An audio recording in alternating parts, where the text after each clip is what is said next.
drop.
Hey, everybody.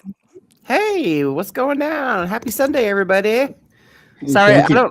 I don't know if you guys could. I forgot to mute my computer.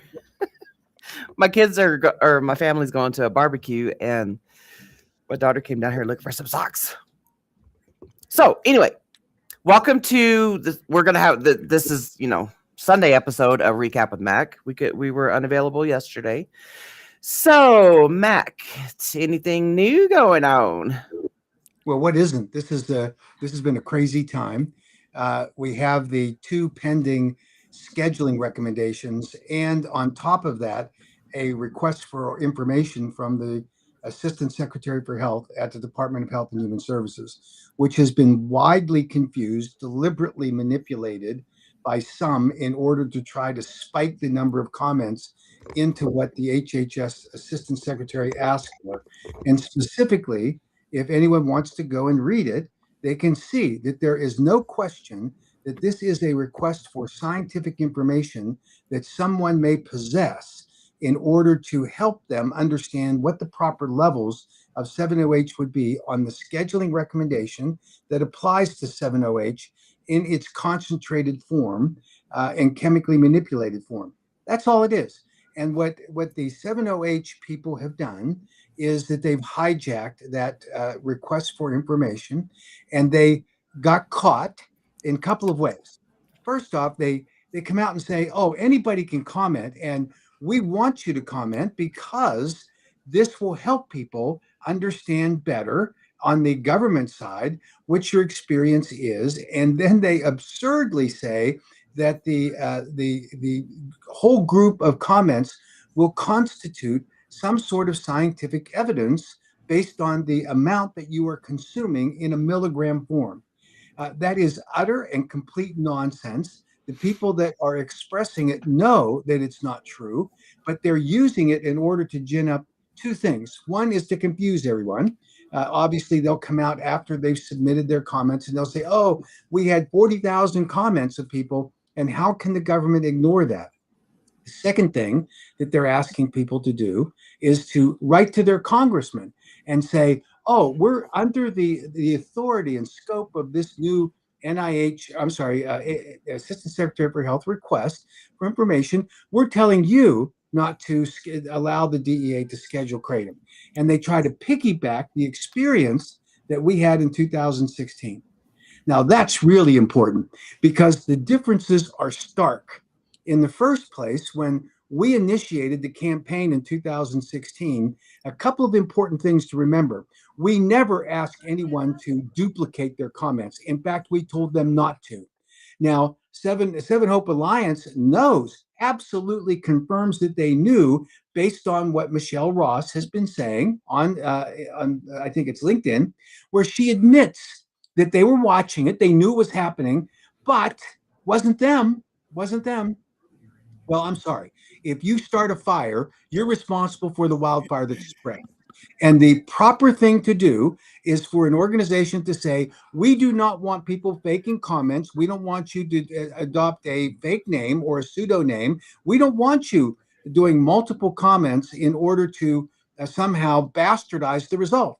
But that's what's happening. You look at the intent of what these people are doing. So that's the first thing, is that we never did that. But more importantly, the comments that we had available were not solicited by anyone. What we did is said to the DEA, after they opened the comment period, we got 23,232 comments. That was an officially sanctioned DEA event.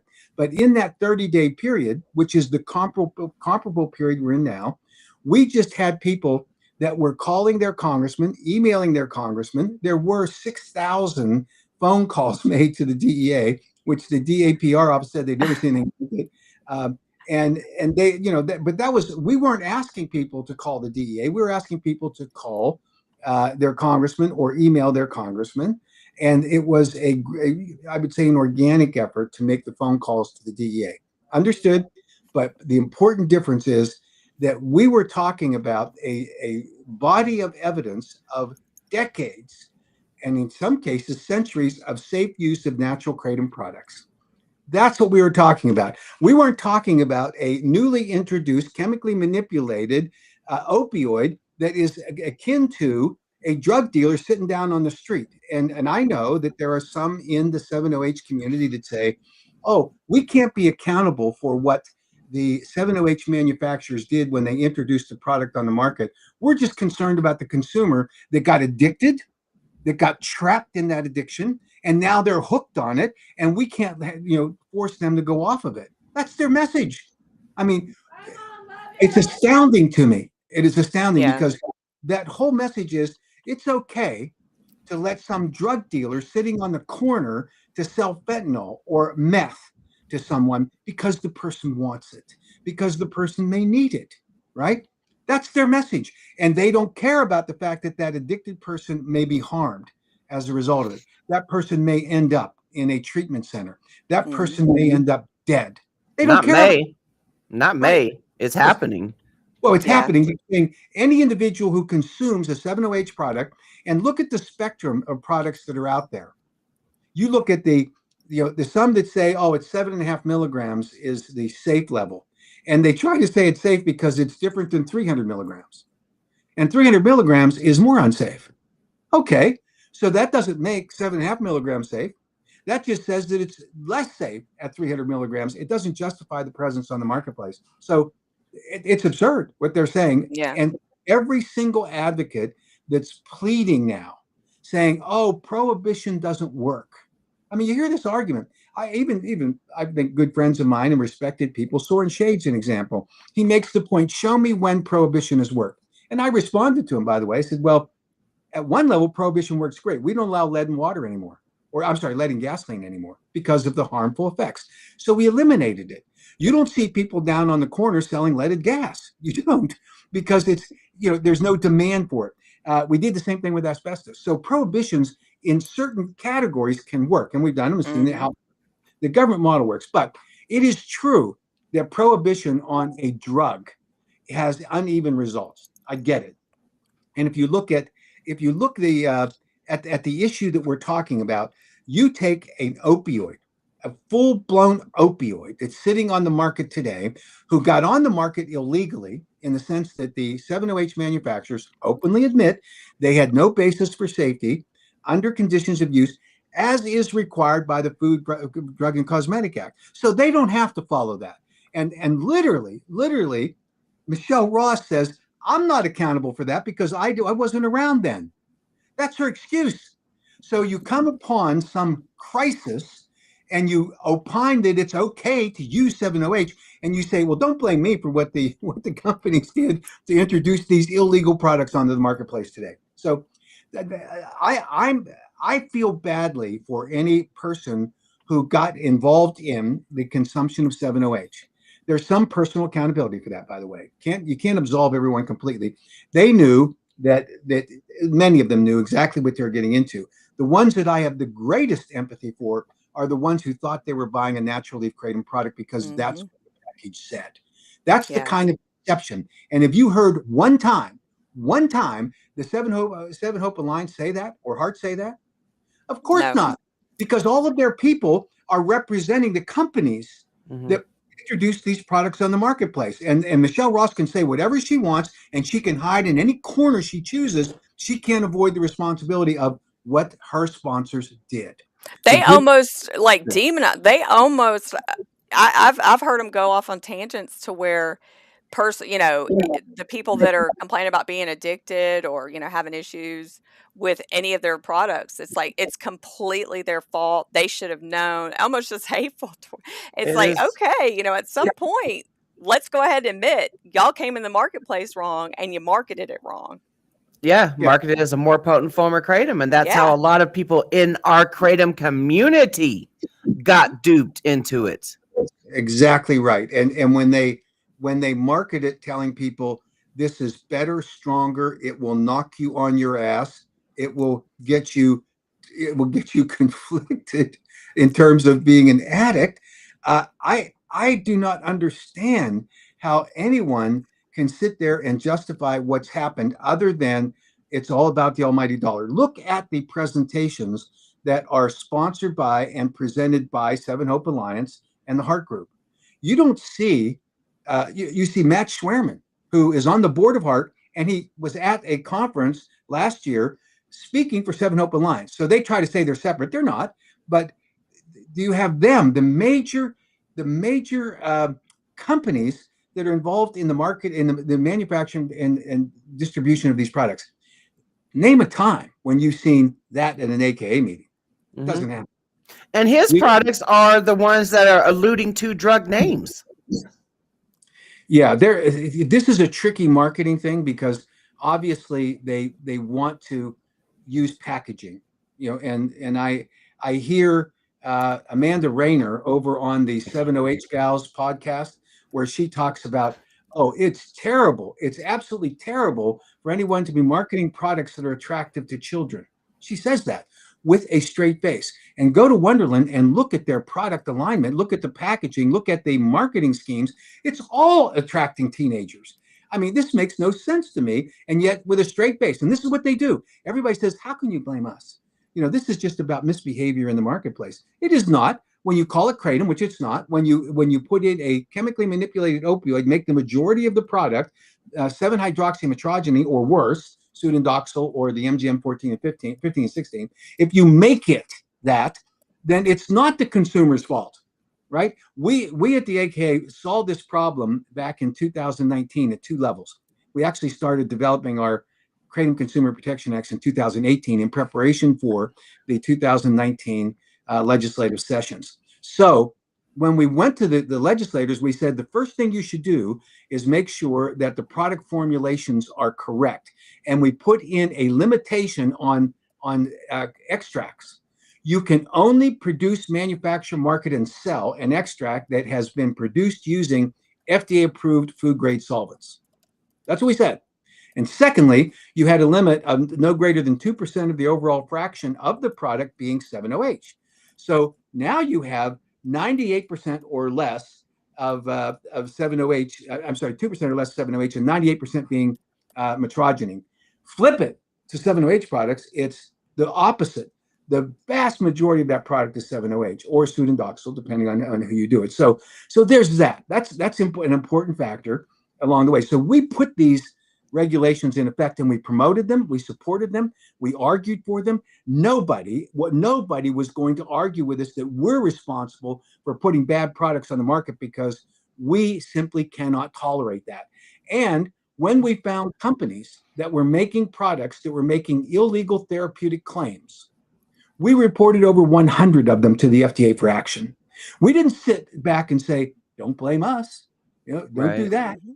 I mean, this is nonsense. And yet they want to say with a straight face that somehow they're justified because, oh, AKA did it the same as we're doing it now. We did not.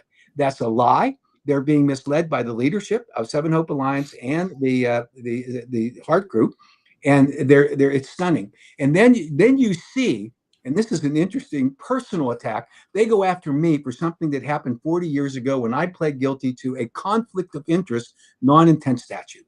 I don't like it. I don't like the circumstances. And I could tell you the story of that in the even item. Why it didn't, it was really the wrong thing. But the Shell Ross gets on and says, what's it up? Says he's a convicted felon. So, starts citing it. She is on podcasts and webinars with Jeff Smith. Mm-hmm. She doesn't say to him, "Oh, aren't you a convicted felon?" Because he is.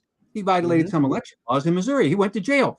She doesn't say that. It's as long as you agree with her, as long as you're on the same team, that's a minor thing. And yet she Mhm. wants to make personal attacks to do what? To divert attention from the weakness in the argument that they currently have, which is they cannot justify the fact that they placed into the marketplace extremely dangerous products, extremely dangerous. So Yeah. back to the issue of when I said I have empathy for people that are in the current circumstance, however they got there, from believing what the manufacturers did, I personally, and the AK as a policy, does not support that individual citizens should be criminalized. So we are in our federal KCPA and in the associated legislation with the specific ban on 7OH, which we think there needs to be legislative action to more correctly handle this. We are going to advocate for a provision that exempts individual uh, citizens for possession. We are going to support that the manufacturers and the distributors and the retailers who engage in commerce to put these products in the hands of consumers should be subject to the provisions of the Controlled Substances Act. That's the bottom line.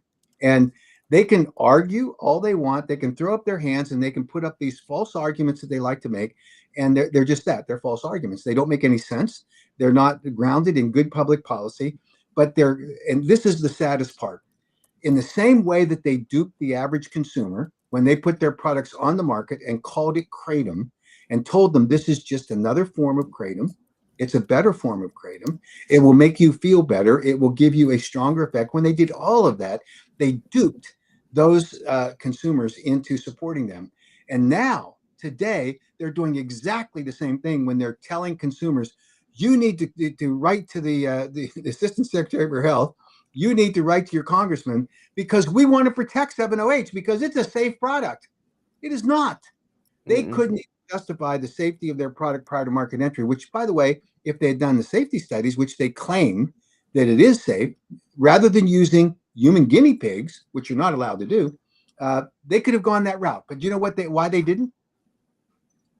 I was going to bring a buck. It's because of the money. Yeah. It is, yeah, exactly. And it's still all about the almighty dollar. That's why they did it. They couldn't stand the wait. They had to get on the marketplace because guess what? They had this great product that would, I don't know, that quoting the representatives at the Champ Show, it will knock you on your ass. What in the world are we doing? And that's what they did. And now we sit back and we hear apologists like the Seven Hope podcast girls. They apologize for it. And I saw the video that Madeline Sklar put out.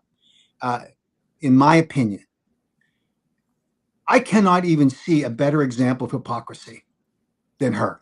She has been for a year saying, I'm not advocating for 7OH. I don't do that. I just don't want people to feel, to be caught in a prohibition. That has been her excuse for a long time. Now, does anyone think in their right mind, anywhere in the universe, that going on an advocacy podcast for 7OH to go and tell the Congress not to ban 7OH and argue for all that, tell me that isn't exactly what we have known for the last year? Mm-hmm. And interestingly, 2 weeks ago, I was on their podcast. They refused to let me come on. They will let anybody else come on. They will have guests from the 7OH industry. They will have Wednesday Forest Bear, and I want to talk about her for a second before I stop. They have all of these people that are out there on their podcast. They won't let me. So I was on the chat board, and when people were commenting, I said, "Well, here's the information that responds to the argument." I was respectful, civil. I didn't say anything out of line. And do you know what Madeline did? She blocked me. She said, "You can no longer comment." I mean, what? Now, and yet they're at the same time, you have the rest of them all saying, we want everyone to be heard. We want our voices here. I mean, this is the epitome of hypocrisy that the 7OH gals are involved in, and they want everyone to believe oh, we're not for 7OH. There's some of us that take 7OH. They have a person who works for a 7OH company who repeatedly says that they're not selling the kind of products that she pours, and they are. She has two users of 7OH products who are testifying for it, and then she has one or two. And then you have Robin Graham. I mean, when you talk about someone who doesn't know what in the hell she's doing, she gets up there and says, "Well, we're for kratom, natural kratom. We're not for 7OH." Does she not realize that 7OH has been the catalyst for every ban that's been in the states in the last 2 years? What are we talking about here? Not just states. Not just the states. She right in the federal government too. She wants her in the local governments. She wants her mug on the 7OH Gals podcast more than she wants the truth, and so it's pretty bizarre. So I wanted to talk about Wednesday Forest Fair. I mean, I try to respect everybody's position and what they believe, but Wednesday put up on the Reddit post that she is a witch. Which okay, she's a witch. She is brewing up this, concoction, and she wants everyone to light a certain candle while they're making comments. Now, I don't know whether these are duplicative comments or whether they're going to be transmitted somehow through the witchcraft. I have no idea. But if there's anything that brings more disrespect to the kratom community, it is that kind of outlier. And the only reason I bring it up is that Wednesday Forest Fair is one of the official paid advocates for Seven Hope Alliance. So they can't walk away from it. They can't say that this kind of nonsense we don't agree with it. They're embracing it, and they're encouraging all these advocates to get ginned up. So now we got witches flying around on their brooms, lighting their candles up, saying, let's go advocate by sending in false comments. That's just wrong. And so we've got a battle on our hands, right? Now, as I said earlier, the HHS has a very sophisticated AI system that weeds out the comments. They're not going to be as susceptible to the nonsense, but members up on the Hill will be because of these pleas that are done. So I think our next battle is going to be with the Congress, and that's fine. There will be a period of time at the end of the 30-day period. The DEA will publish a final rule in the Federal Register. If they determine they want to delay the 7OH rule, for example, to see if there's anything material to the actual rule, then they might delay it for a week or so to evaluate those. I don't think they will, but they might. So that's a possibility. But we're going to see the Sudandoxil and the MGM 15 and 16. They'll be gone because there's nothing anyone in this planet can produce that is going to support the safety profile of those opioids. So that's done. And I think I truly believe 7OH is probably 80% there that they're going to publish within that 30-day period. They might delay it a couple of weeks, but that would be the end of it. So it's one of those things where we have to confront the reality that we have some anti-kratom people. On the other side of the spectrum of people that we're fighting are people like Dean Francis. Dean Francis created this group called End Kratom Addiction. He's no more interested in seeing the truth than Madeline Sklar is. He bans everything. He shuts me down on LinkedIn because not that I said anything offensive. He's the one firing off the offensive remarks and the threats and nonsense. He disagrees with me and didn't want anyone to read what I was saying in response to what he was saying. For example, I pointed out to him that in December of 2025, he put out a press release that said, my son Cameron was on nothing else but natural leaf kratom. And then 3 months later, he's calling 911 and he's saying, my son is here having drunk a fifth of whiskey. He has other bottles that he's obviously drunk. He's saying, I'm not drinking alcohol. He's got it on his breath. He's got it in his hand. And he's also on, and get this, 7OH. So in December, he's saying it's all natural leaf. And then if you look at the evolution of Cameron Francis's own story, and he said it to me on LinkedIn a number of times, it was only natural leaf. You know what's wild? That when that phone call, when did he meet with the governor of Virginia? The 2.5 or 3 weeks after the 911 call. I will bet money that wasn't discussed with the governor. Oh, by the way, crisis with 7OH. Nor was it discussed with Representative Cole, who's the the biggest victim in all of this, Yeah. because he was asked by Dean Francis to carry this legislation. But Dean Francis, he hides in a hole, and now you can't reach him. Now, I have people that are sending me information, which I deeply appreciate, of things he's saying, and now he keeps escalating the battle. His latest battle is against John Shinholzer. John Shinholzer is a former founder of the McShin Foundation, which is the largest nonprofit addiction recovery center in Virginia. And he has had national stature with various addiction recovery groups prior to his retirement. He is an addict recovering. He's a Marine.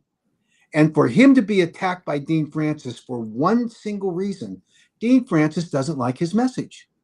Dean Francis wants to say, oh, he's been invited to speak on behalf of the AKA, and the AKA is just an industry trade group, which we're not, but that's another nonsensical argument that Dean likes to throw out there, which makes all of his arguments suspect because he just slings nonsense or BS. He does it consistently. So Dean Francis is a person who has a very interesting relationship with integrity, because he doesn't seem to think it matters, that he can say or do anything he wants. And to say that the AKA is a industry trade group, well, who is the End Kratom Addiction Group?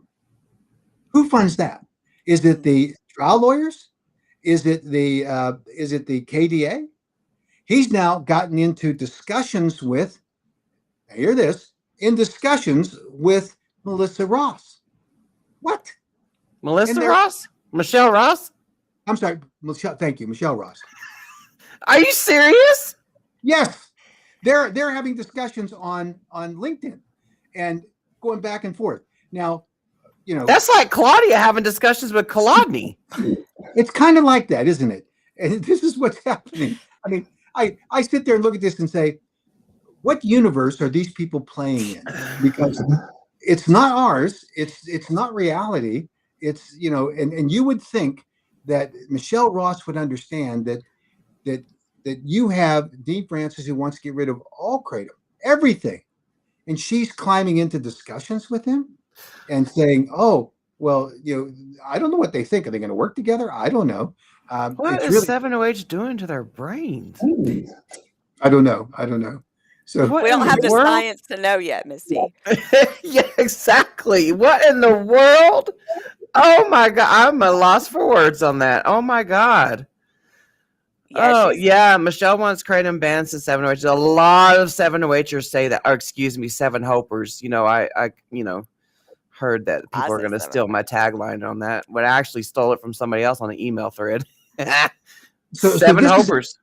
This is a temper tantrum, because what happened was that the decision that was made by the DEA after an evaluation of the factors that are required for review by the Controlled Substances Act, they didn't make it up out of thin air.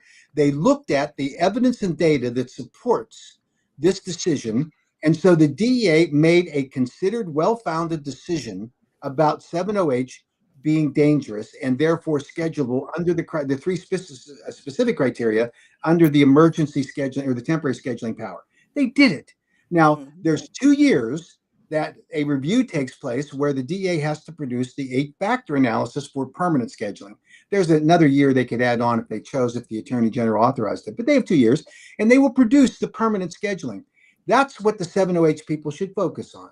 Can I ask you this? What is your answer to when they, we hear constantly the AKs shot themselves in the foot. So what is your answer to, I'm guessing they think that it would have never came up on the radar and the DEA would have never done anything, and it's all the AKA's fault. It's all the AK's fault bringing attention to it. What do you say to that?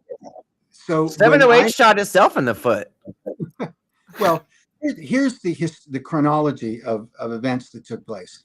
When we became aware of the interest by the Heart Group in trying to resolve the 7OH issue, because they knew that we've been fighting since 2018 to restrict the product formulation in our state laws.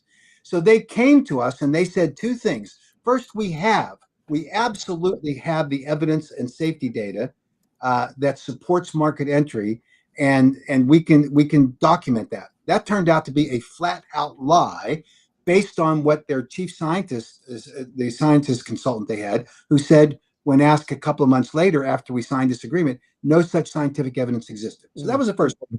Second thing they said to me was, we will not allow these products to be sold as kratom. They will stand on their own.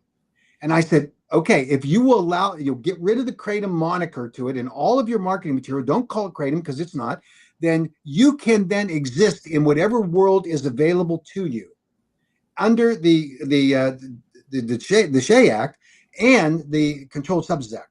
You can deal with that on your own, but do not call it kratom, right? Don't label it, don't market it, no way. And they said, fine, we'll do that. Now, that was another misrepresentation, because their excuse afterwards, well, we can't control everybody in the marketplace. Okay, good. So you report everyone to the FDA. It's not.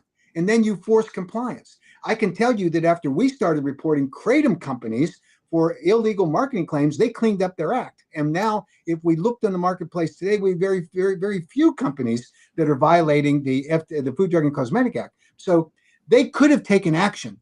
But see, that's not in them, because they wanted their products to be out there. They wanted them to say, oh, this will help you resolve your opioid crisis issue. This will treat pain. It will treat chronic pain. It will treat all kinds of things. And they list them. I mean, this is craziness. And yet that's where they wanted to be. They didn't report. Yeah, they didn't report to the FDA because that would have put the bullseye back on them.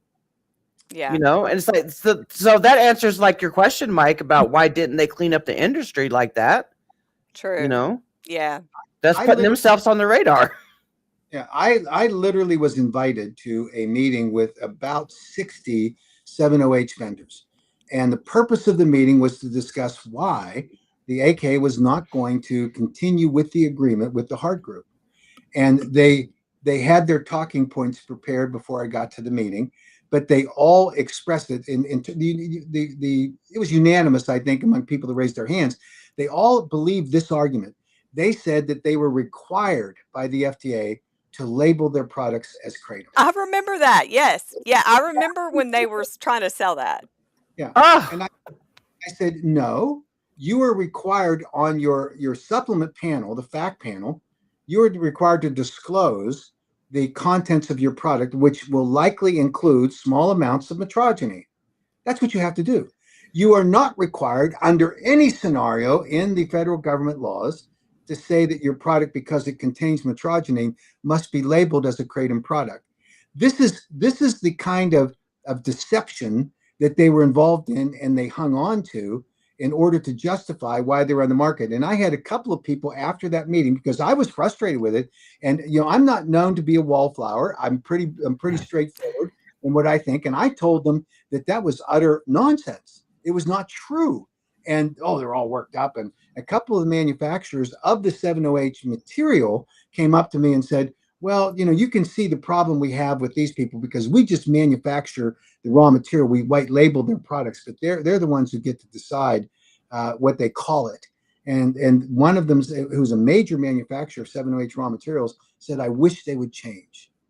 But remember, this wasn't about entering the marketplace with a product that's called 7OH, because if they label it as kratom, that's what they get, right? They got to fly under the radar doing that. They wanted to manipulate the marketplace. They wanted to take the kratom consumers of natural kratom leaf products. They wanted to mislead and deceive them in order to buy their so-called kratom advanced alkaloid products, because they knew that once there, what happens? You have a product that avoids the gut, goes right to the bloodstream, crosses the blood-brain barrier, gets to the euphoric high center of your brain, gives you a fast high, crashes hard, gets you addicted within a couple of days, and you end up with significant risk of respiratory suppression, because that's the signature of a traditional opioid, because that's what 7OH is. Let's not forget the huge billboards that were put up. The marketing was free 7OH. Yeah. And look what they're doing today. You can get a free packet of 300 milligram opia if you document that you have submitted a comment to the HHS website. They're going to give you 300 milligram packages of 7OH in doing that. What? This is this is what is so insane about people. They can't help themselves because the money's more important than public safety. The money's far more important than being removed from the market with an unsafe product. And I'll say it again to Madeline Sklar and anyone else on the 70H gals.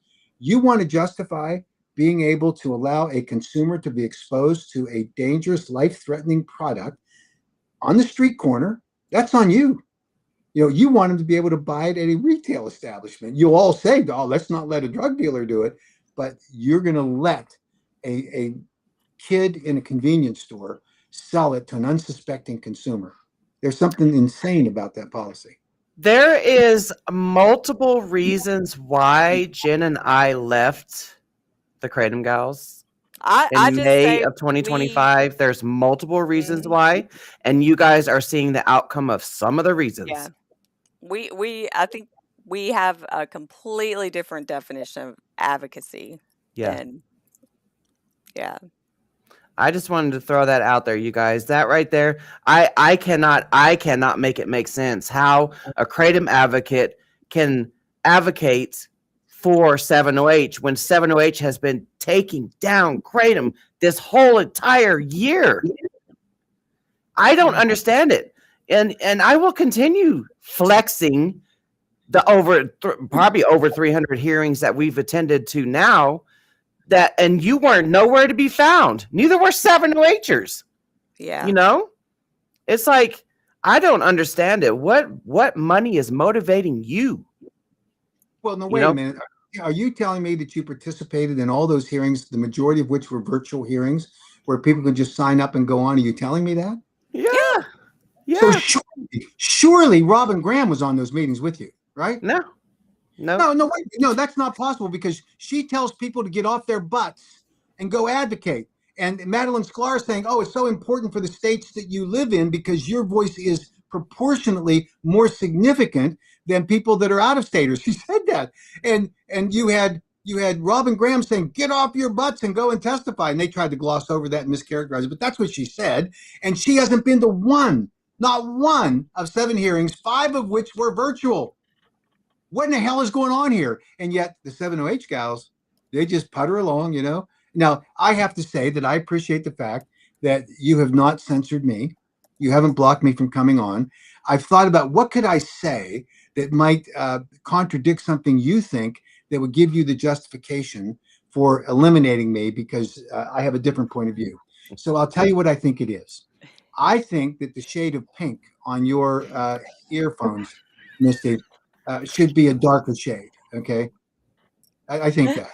So on my earphones, I got pink on my earphones. What are you talking Yeah, you got about? on your little kitty cat things. yeah, your little rabbit ears things. I Oh, think my it should be. cats? Yes, I think it should be a darker shade. Isn't it pink? Aren't they pink? No, They they're look pink. white. Oh, well, they They're do look white Okay, like pink. myself. then I think they should be pink. Forget the white. So you can ban me. You can say we're not talking to Mac again because he thinks that these earphones should be pink. And so therefore we're not talking to him. And then I'll get on and I'll comment. Well, I didn't mean to offend you. I just wanted to state my belief about the pink earphones. And then you can block me for a day. And then have the audacity to say, I didn't block him. I just removed him for a day. Their podcasts are 2 hours long maximum usually. So she blocked me for the entire period of the podcast, so I couldn't interact with people in the comments. Not talking to them directly, interact on the comments. And then she has the guts to say, "But I only blocked him for a day." So it's not the same as Max said. He's lying when he says I blocked him. I only blocked him for a day. What is she talking about? I mean, I don't know, but I think that's what a person that would say they're on 7H would say because Well, they just well, we could put YouTube commenters in timeout. So the only way you could know if you're blocked is can you go over there and reply on any of her videos? If you can't reply at any of her videos, then she blocked you. Yeah. Yeah. Well, she blocked me for that comment period when I was just saying I was interacting with other commenters, and she blocked me because she thought it was too disruptive. And I never said one unkind thing to anybody. I just said, "Here's my view." I answered some questions, but that was diverting attention, I guess, from the 7OH is great message that she was promoting. Oh, I'm not promoting 7OH should be available to people. I just, and then here, it's really interesting. She got really offended when I called her a libertarian. Well, I was talking about her libertarian view, and she obviously doesn't understand what it is because it's not a negative thing. I have many friends who are libertarians. I don't agree with them all the time. Libertarians just say live and let live, no rules. You just do what you want to do. And she was deeply offended. I called her a libertarian, and yet she attends the 7OH webinars. She brings the 7OH advocates on her show, and she says, I can't participate because I'm a lobbyist. Well, does she think that the people that they're bringing on the show are not lobbyists and advocates that way? I mean, what is she talking about? Do they not participate advocating on behalf of an organization that they're paid to advocate for? They're the same as me. Why did they get a special category difference? It's What's really up, Chad? I see. You know what, Chad, and I see, and Regulate Creative now. I know who you guys are. I love your comments that you give Yeah. out on TikTok and X and Reddit. Yeah, Michelle Ross blocked me for politely pointing out that she did not, in fact, fight for Kratom in California. She blocked me last year after I called. She was talking about how she attends all these hearings and stuff. You know what? The thing that I love, Mac, is when people say that they attend all these hearings, right? Not realizing that Jen and I record these hearings that we've been doing for years now. Well, I'd say about a year and a half or so. But anyway, when someone says that they attend all these hearings, I'm like, okay, which hearing did you attend? Because I can go look at my recording. But Yeah. anyway, Michelle blocked me after I called her out on that. I'm like, no, you didn't. No, you didn't. And then another lie that Michelle tells on me is that she was standing behind me in a line at Champs last year, overhearing me say that I hate 7OH users. I have never said that Well, I hate the person. that's their whole thing that they do. They act like we're just over here demonizing the consumers. Mm-mm. Like we're just talking so bad about them. We just hate them. We hate the substance. We Yeah. don't hate the people that got duped into the substance. I feel horrible for the people Me that got too. duped into it. Yeah. So I can't wait. I cannot wait now that you've said what you just said, Misty, for Robin to come back at me and say, there's evidence that I attended these hearings because Misty has it. I can't wait for that. We got so, like, this is what I'm saying. We dedicate this is advocacy. We go where we're needed. We go testify. It's 9 times out of 10, it's going to be a virtual hearing, which I thought was hilarious when a 7OH over there on Reddit said, "Oh, she must be getting paid by the Flying all AKA over the place. Yeah, the AKA is just flying Misty everywhere. to attend 300 hearings." Like that? What? Yeah, it's really unfortunate because there's nothing unusual about people just jumping to conclusions. I mean, Oh yeah. and I don't blame too many of the people in the 7OH people who, without all of the misinformation that's floating by 7 Hope Alliance and by Heart, they might jump to conclusions that are incorrect. I get that. But when it's spiked by this incessant feeding of misinformation to the Kratom community by 7 Hope Alliance, I mean, it's just really amazing that this kind of thing happens, and then they all act innocent. I mean, it's like, oh, I didn't do that. I mean, what are you talking about? It's you guys are the bad guys. And that's pretty stunning because, that we ought to, at the end of the day, I've always believed that you should have at least as much respect as people are earned to give them, right? And so civil conversations are important. I try to be that. I don't always achieve it, but I try. We ought to be discussing the facts, not our emotions, and, not the profanity that you go on the X account and you see the comments that they make. I mean, it's a sad case because if they think that this is going to be persuasive to a public official, an elected official, they're wrong because they appear to be unhinged. Yeah. They appear completely, off the planet in terms of having a rational discussion.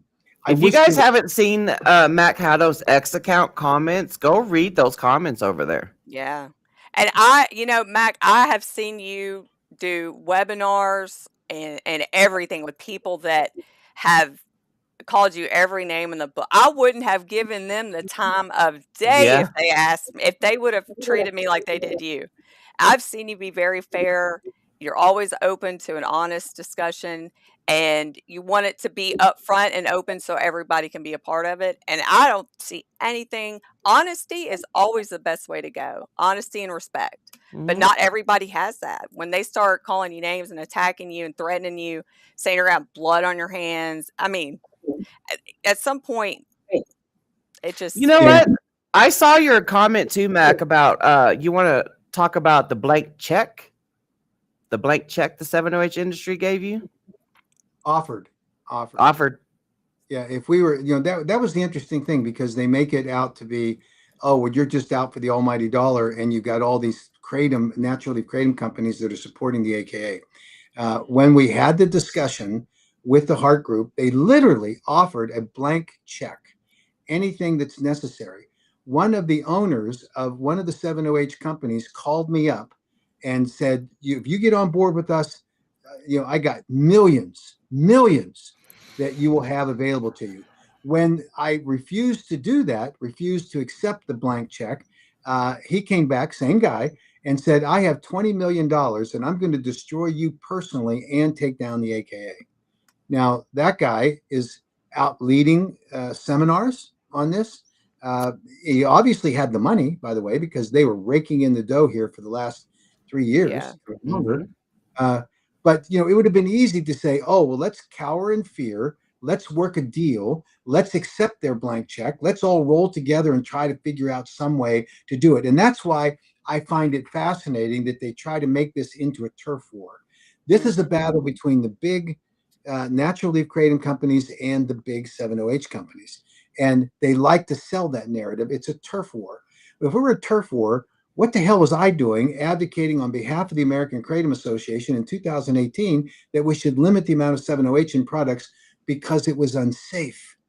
Products that exceeded those levels were unsafe to consumers because we've always adhered to the principle that we protect consumer safety. And why am I advocating for legislation that says you cannot exceed the FDA approved food grade solvent extraction?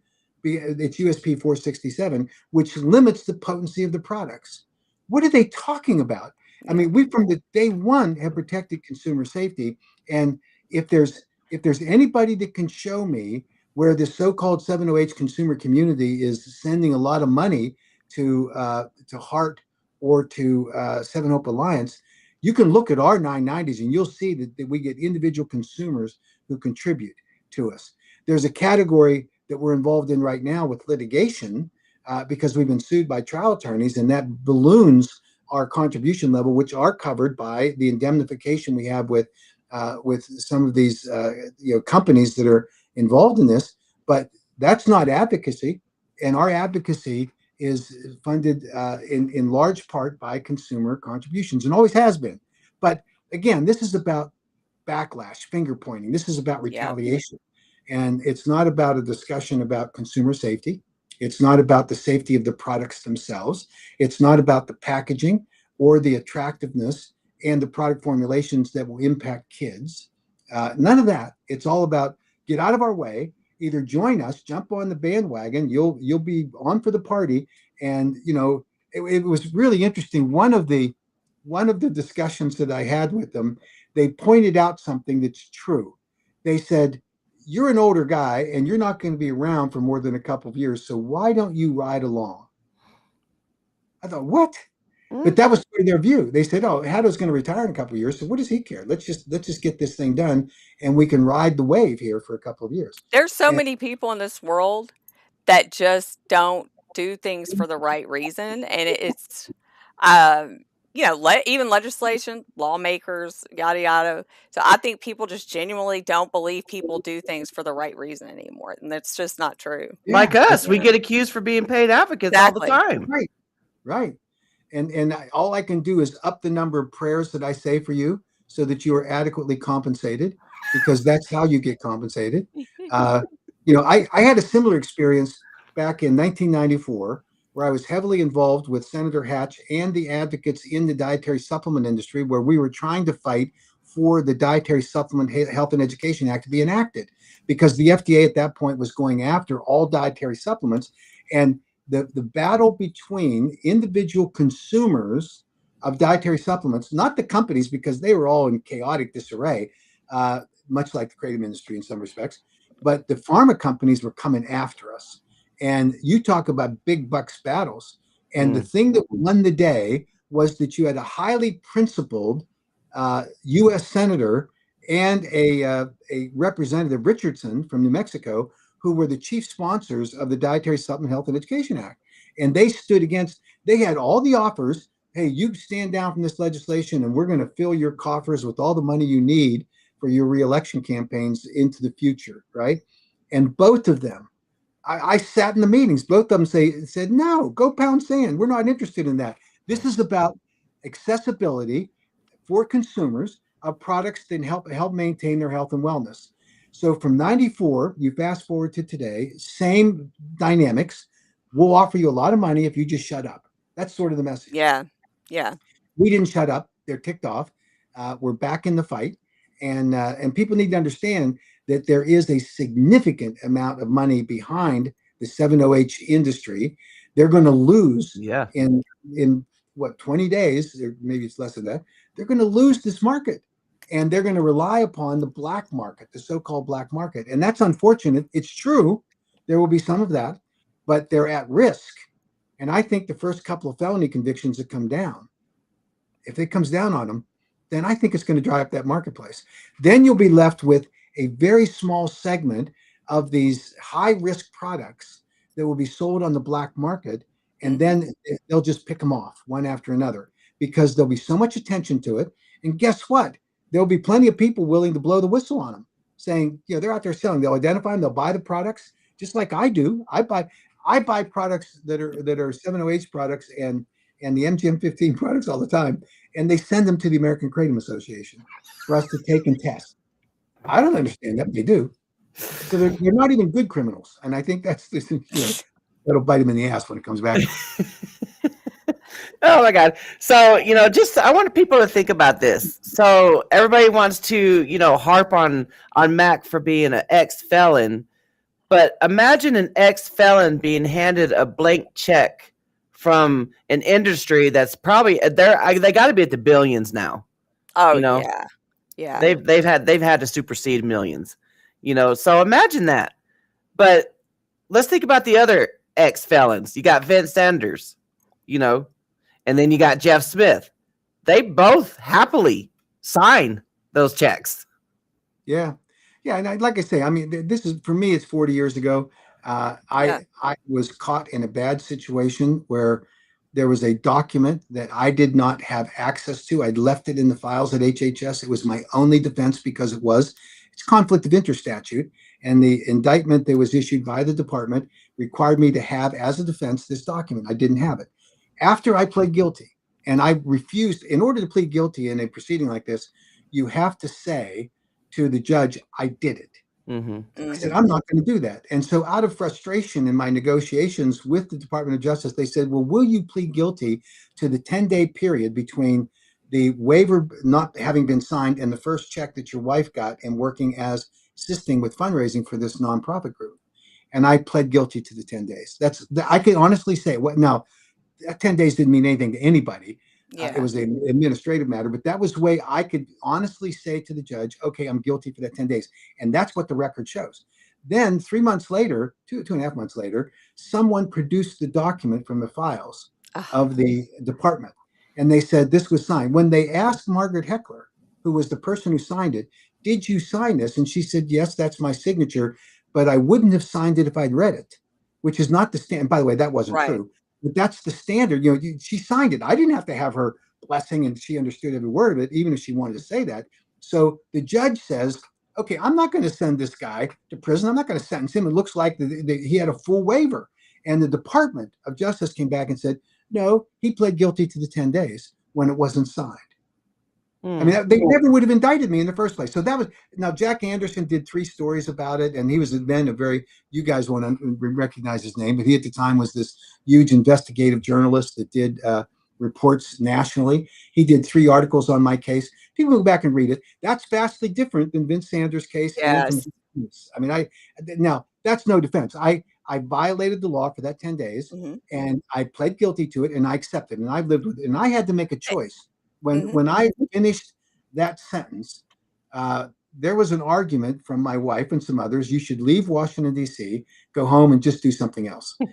And and I remember the my primary client at the time, which was a generic drug manufacturer. Uh, I picked him up at the airport prior to the sentencing, and the Department of Justice had challenged me to take a polygraph, and they wanted me to take the polygraph with the chief polygraph investigator of the FBI, who had just retired, and he'd opened up a private practice. I agreed to do that.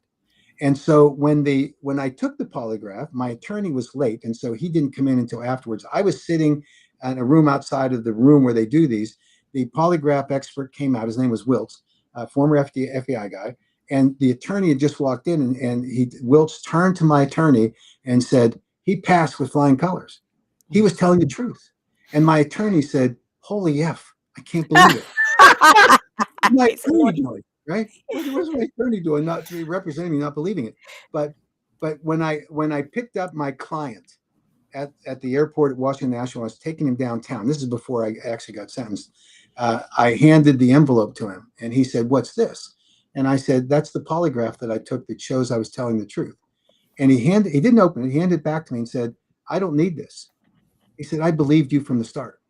And Mm. Yeah. what a powerful thing. So that made a big difference for me to decide, do I stay in Washington? Do I continue being a government relations guy, a lobbyist? I decided to do it. And so I've lived here in Washington in the biggest glass bubble in the world, doing advocacy work for clients that I've had over the past 40 years since that incident occurred. And I've done just fine. I go into offices, and rare occasions when people that I'm having fights with for my clients will bring it up. And I've never once had someone say in a congressional office, "Well, you can't come in and see us because of this." Most of them say, "But for the grace of God, there go I," right? And so, because Yeah.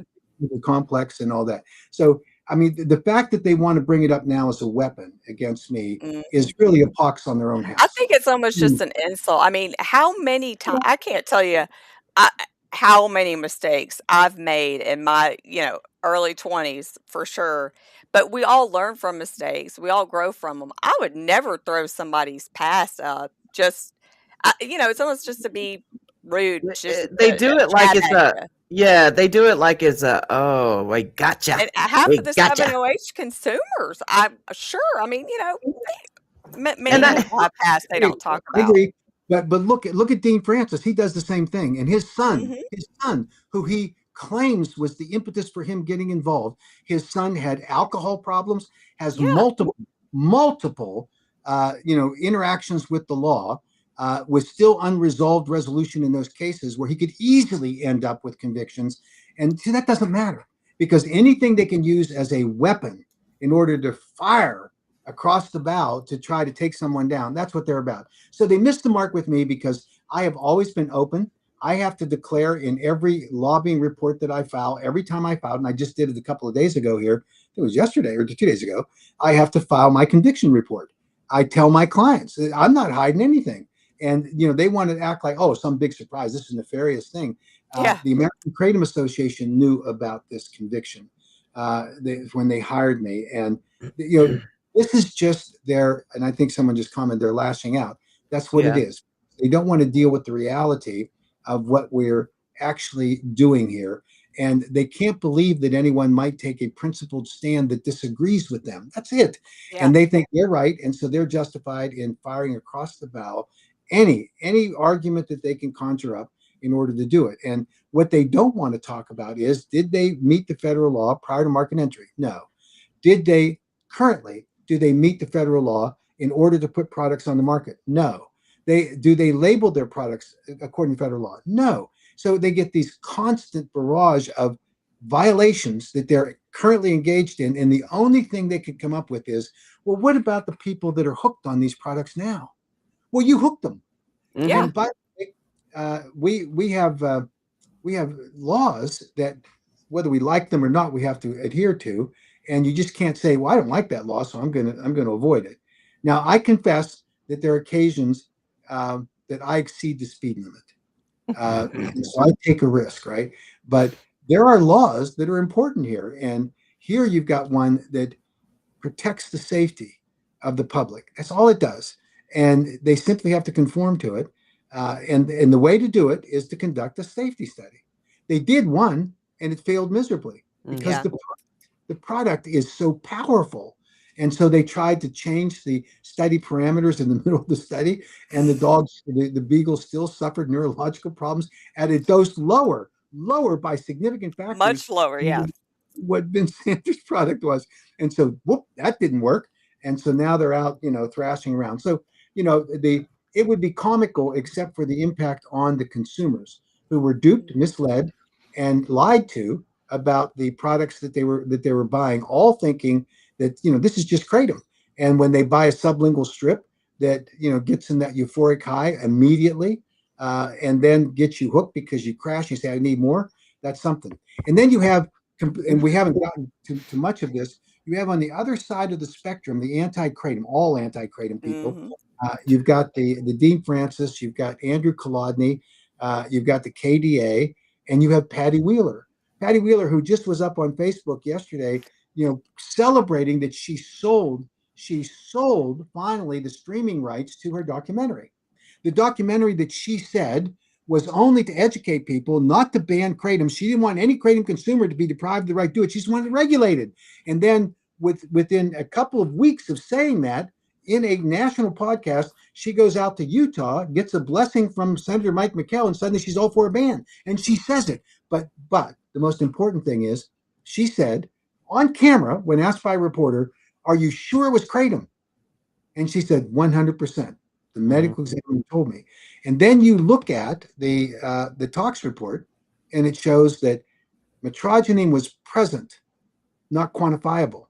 In other words, they tested for it. They couldn't find a level that would have led anyone in this world, much less a medical examiner, to say, "Oh, kratom killed your kid."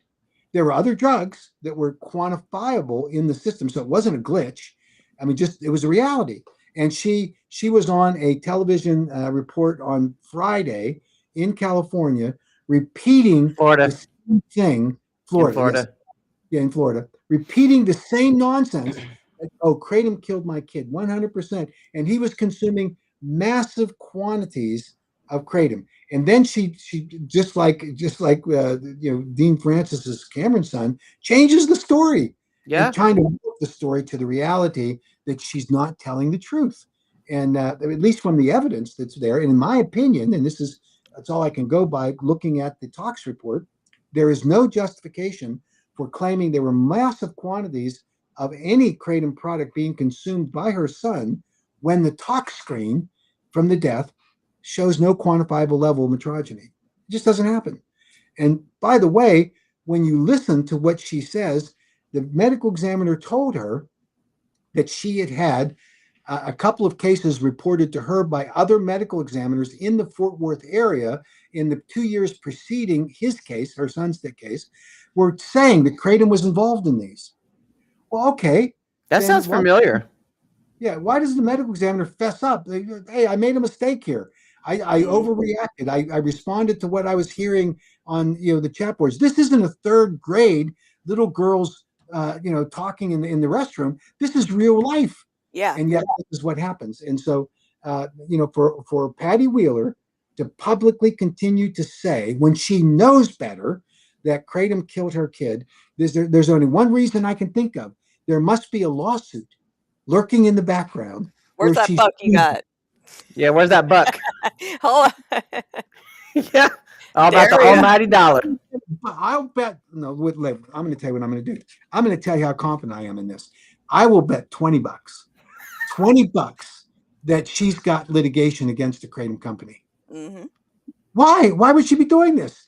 And why does she get away with getting on these news reporters? The news reporter doesn't say, "Oh, wait a minute.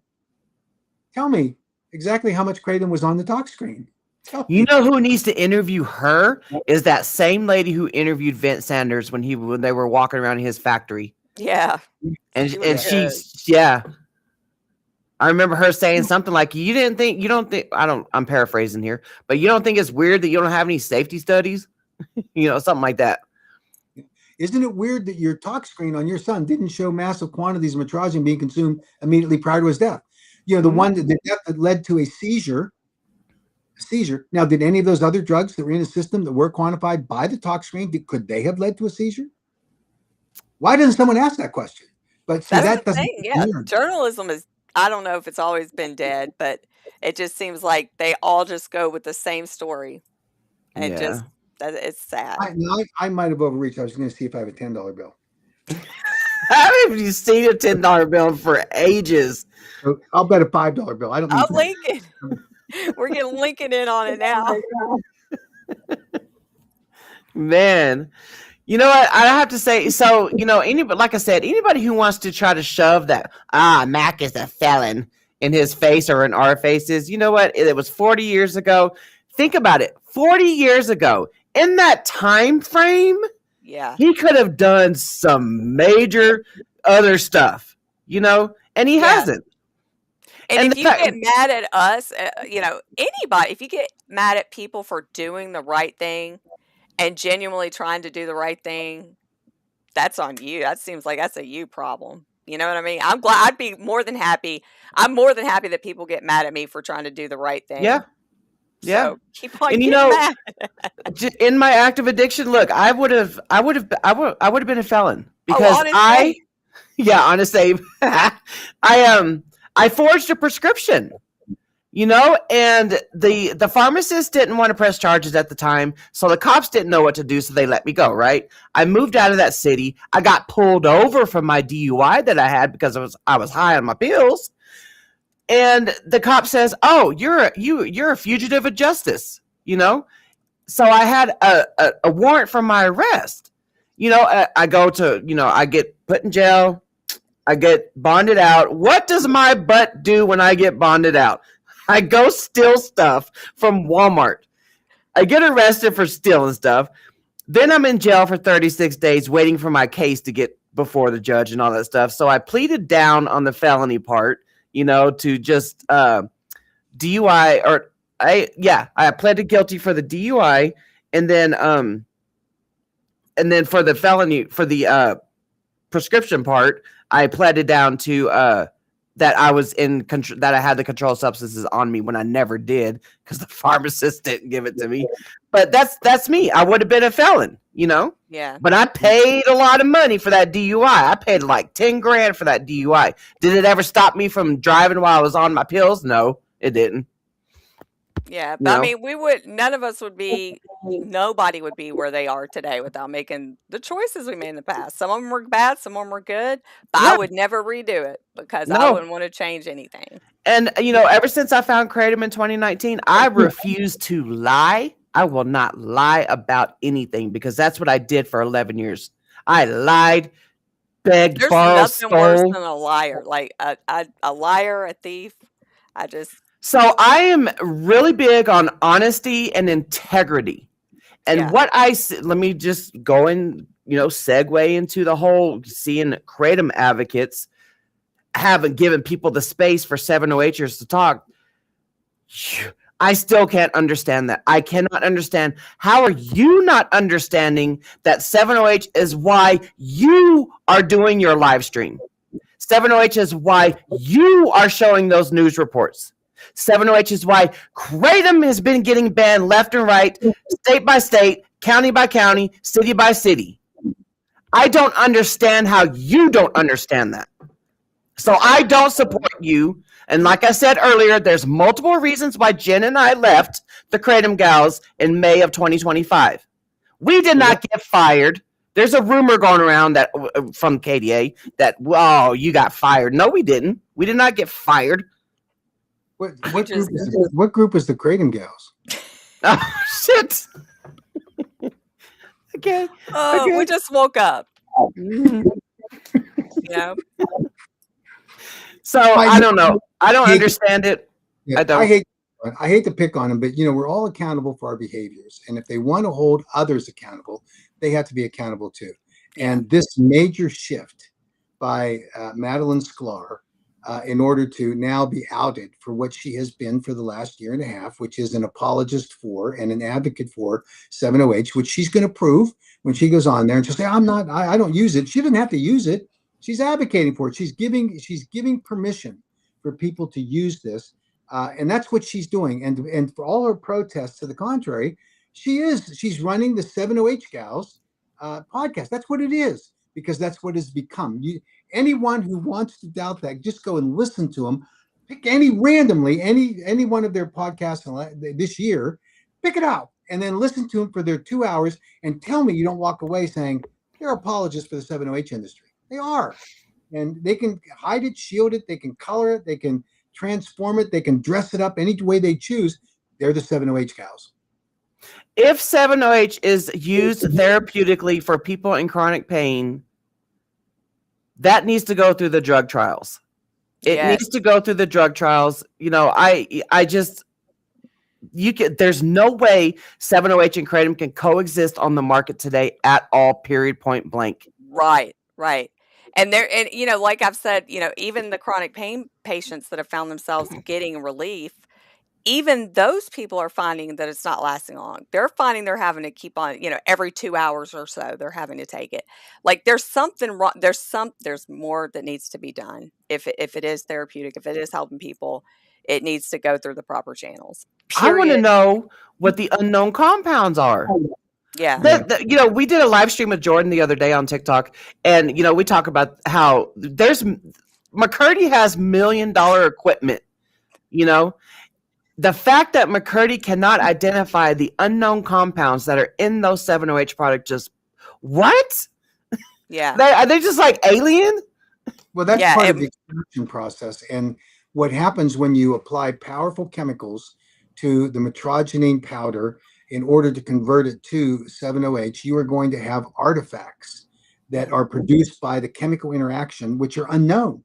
It's not the catalyst that's being used, baking soda or high content chlorine or whatever other solvents they want to use. It's what's produced in the chemical interaction between the two, and those are just as relevant to the evaluation of the safety of a product as anything else. Right. It is why we don't want any kratom extract manufacturer exceeding the USP 467 standard for the solvents you use, because you can take regular kratom, you can extract it using formaldehyde, and you will get a very powerful extract of kratom, and it will be dangerous. And so that's why you have to limit what happens there to the FDA food grade solvents along the way. So that's really important. It is not surprising to me that 7-OH consumers will report that this is helping them with their pain. Not surprising a bit, because it powerfully helps. It gets right to the opioid receptors. Yeah.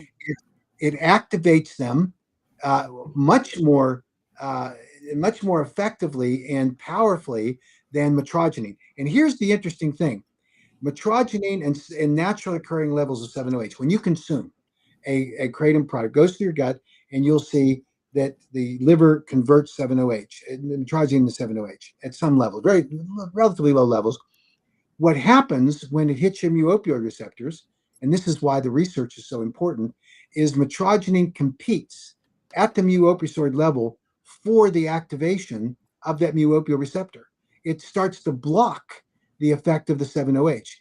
So this is what Dr. McCurdy calls this beautiful symphony of the alkaloids all working together. Not when you pull one out and you let it become and it ruins the symphony, blaring.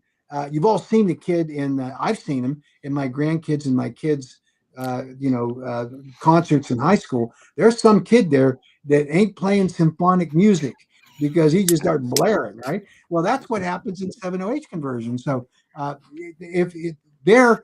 the natural occurring levels of metrogenine are competing for the activity at the mu-opioid receptor. Take out the metrogenine. It's no longer competing. It directly activates, gets that mu-opioid receptor, goes right to the sector of the brain that gives you that euphoric high. That's why kratom's a partial agonist and doesn't go to that activation of the sector of your brain that gives you that euphoric high. And it's it's slow and self-limiting. And it's like you said, McCurdy. I used to whenever I'd hear McCurdy say that about the symphony orchestra thing, it's such a perfect analogy for it, Yeah. But you Well, take the 708 out, put it on full blast. That's like the tuba kid over there. Well, and you're yeah, mixing other stuff in it that who knows? yeah, When exactly. you So it's no, just I have to confess that when I was in high school, after it was junior high, uh, that I could think they call it middle school now. I was required to take a chorus class, and I had to go and sing with people. And the teacher pulled me aside and said, "Mac, if you will stop singing, I will give you an A. Oh my If god! you continue, you're getting a C, which is the lowest thing you can have in class." I said, what if I was on the audio visual club, and our all of our equipment was right next to the course room. I said, what if I don't come to class at all? What will you give me? Because she offered to let me lip sync at one point, and she would give me an A. And I said, what if I don't come at all? And she goes, I'll give you an A, no problem. So I negotiated my way. I went and sat and worked on the audiovisual equipment. So there are some people just not, there's the 708. I'm the 708 in a chorus. It ruins everything for everybody, right? And it would be awful. And there would be people demanding their money back when the parents did their concerts. 708 is bad stuff. And when it's concentrated, it becomes the majority of the product. You lose that symphonic effect that Dr. mhm, McCurdy talks about. And it's interesting because in its natural form, when it goes through the gut, it's slow. The Mhm. conversion to 7OH is very slow, never reaches the blood plasma levels that you see in 7OH products. So they can't, we hear Michelle Ross, oh, it's the same thing. And, it produces in the gut. No, it does not. And that's never at the levels that they're talking about. And they do these testing all the time when they're testing patients on this. So here's the bottom line. They want desperately to have an access to the market for a very dangerous opioid, and that's all it is. yeah, And what about the people that are hooked on it right now? They're going to, some of them are going to have to find treatment. mhm, There's no question. But the reason they're gaining relief for the pain that they're suffering is because the product they're taking is an opioid. I have never said that opioids weren't important in the pain management community. Kolodny has. I think that you need to have, uh, you know, some kind of control on this. And when you're addressing the pain needs of a patient, you need to give them the appropriate level. If it's opioids, fine, but managed, prescribed appropriately, not Kolodny's view of the world, because he was working for the, obviously the Suboxone group. Mhm. At least that's my opinion of it, based on the evidence that I've seen. So here we are in this conundrum.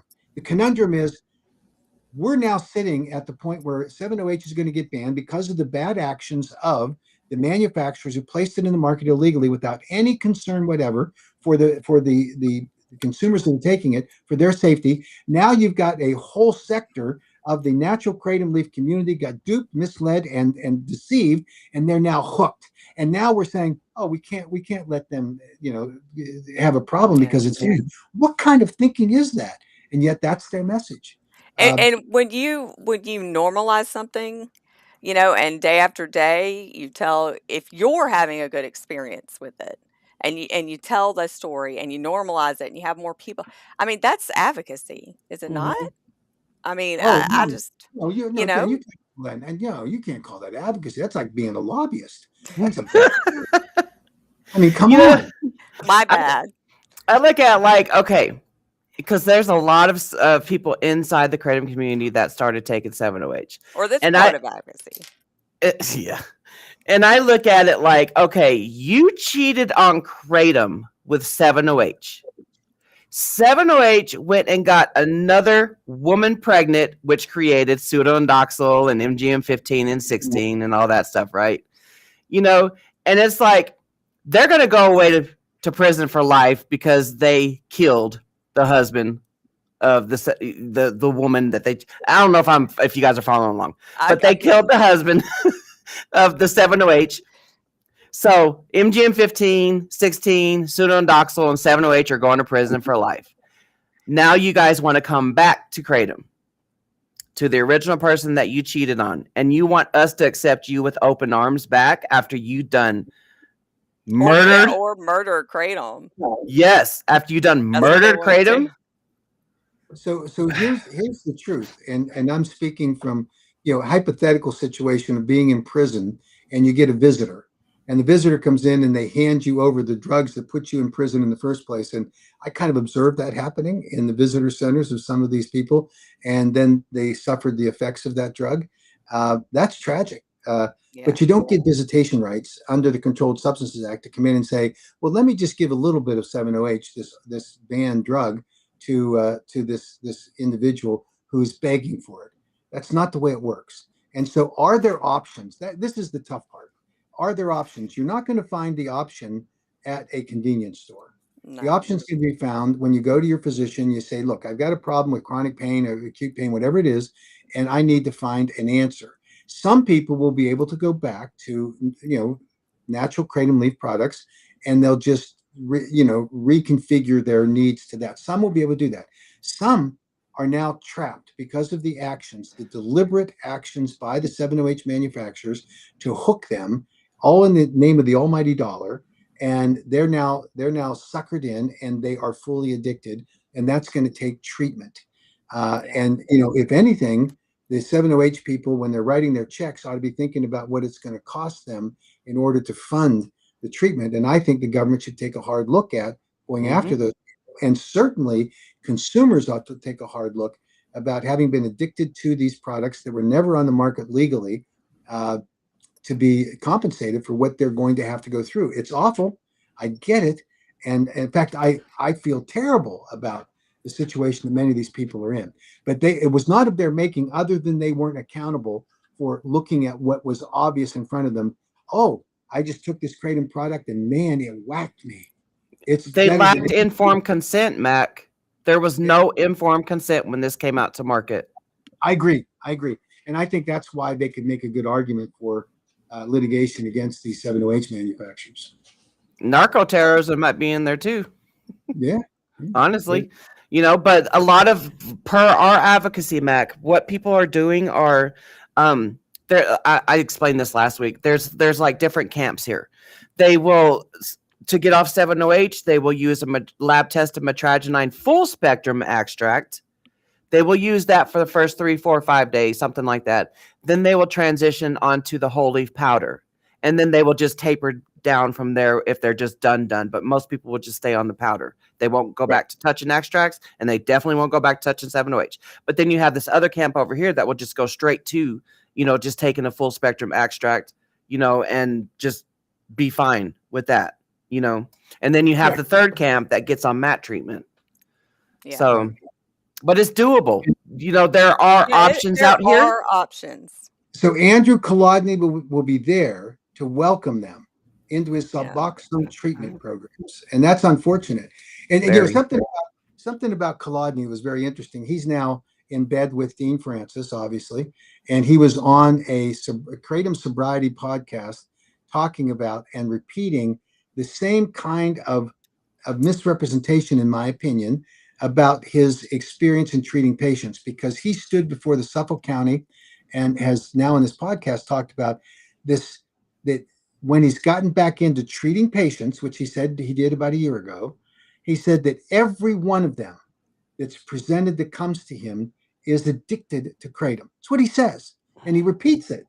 Now, he kind of blew the whistle on himself when he was describing in Suffolk County, where he said, my patients are ones that I am asked to come and advise on for patients who come to the hospital, tell the doctor that they're addicted to kratom. He said, and my responsibility is I'm a consult. So he's not the doctor that screened the patient, right? The patient shows up and self-declares they're hooked on kratom, whatever, and that could be 7-OH, obviously. He admits that 7-OH is part of this. Yep. And then he says, but all 100% of my patients, well, it's because, that's a self-selected category, isn't it? I show up and I tell people the checkout line here at Walmart is only for potato chips. Then I can say, I only check out potato chips. I mean, what is this guy doing? Now, my analogy is not as good as yours. My goodness, this guy wants to sit with a straight face and say to people, yeah, all my patients are hooked on kratom. He's standing at a bed with the patient who was entered into the facility, claiming they're hooked on kratom, probably 7-OH, telling another doctor, the doctor asked for Kolodny to come in on a consult, and 100% of his patients are addicted to kratom. This guy, and by the way, there's no way a professional scientist who understands statistics and how patient statistics are reported would say that with a straight face. He knows what he's saying is not true. Yeah. He knows it, but he doesn't care because this is about selling the message that he's now on this crusade along with Dean Francis. Look at that, partners on a boat. And he's on with the ADA, and he's on with God knows who else. Now you've got into the mix. You've got Michelle Ross. Think about captaining that ship. This is going to go down, but we need to make sure that they're held accountable for every goofy thing that they're saying today, and including Kolodny getting up there and just making up whatever stuff he wants to make up in order to support his claim that kratom is an opioid. And what does he do? He justifies it in a 2014 textbook that doesn't say what he says it's saying. He says that none other than FDA Commissioner Scott Gottlieb said it was an opioid, and he bases it on a computer model developed by the career staff at the FDA, which was roundly excoriated by other scientists in the field, said it's nonsense. And then he says, well, if they said it, it must be true. Now, as a scientist, he knows that science evolves. He knows that we have more informed science present today, but he wants to put on blinders. And so I don't know. Now I need $100 bill. This is his blinder. Yeah. He cannot see past this. He's looking at bucks to be consulting on these, criminal trial cases or the product liability cases with respect to 7-OH and kratom. He just wants on the bandwagon. Yeah. That's all this is about. And we're It's going to fight back. mind-blowing seeing people like anybody get up and say the things that we've seen over the. Did you see that Dr. Michelle All? I don't know how you say her last name. The lady that was in the Georgia hearing, the Blue Ribbon hearing, she, praised him on her X account. She praised Kolodny. Yeah, because she doesn't know any better. I mean, this is what happens in legislatures. Somebody, loms on to some discussion or some talking point, and it's true for the legislators get duped into thinking because some mother or dad comes to them and cries and says, my kid died of kratom, they don't look behind it. They don't look at the statistics or that the data. They just say, oh, then we're going to go ban it. And this is what I think that Representative Ah is involved in. She hears Kolodny, she says, well, let's just go ban that stuff. And she's being encouraged by none other than the very fair, the person who just wants to find the truth, Rick Townsend, who just that's all he's about. He's not trying to do anything that would ban this stuff, even though he sponsored 3 ban bills, even though he sits in the hearing and is asked by the chairman of the committee that he's testifying for to accept his ban bill, and he says, I have a substitute bill and it's not available to anyone. And so the chairman says, well, tell us what your substitute bill says.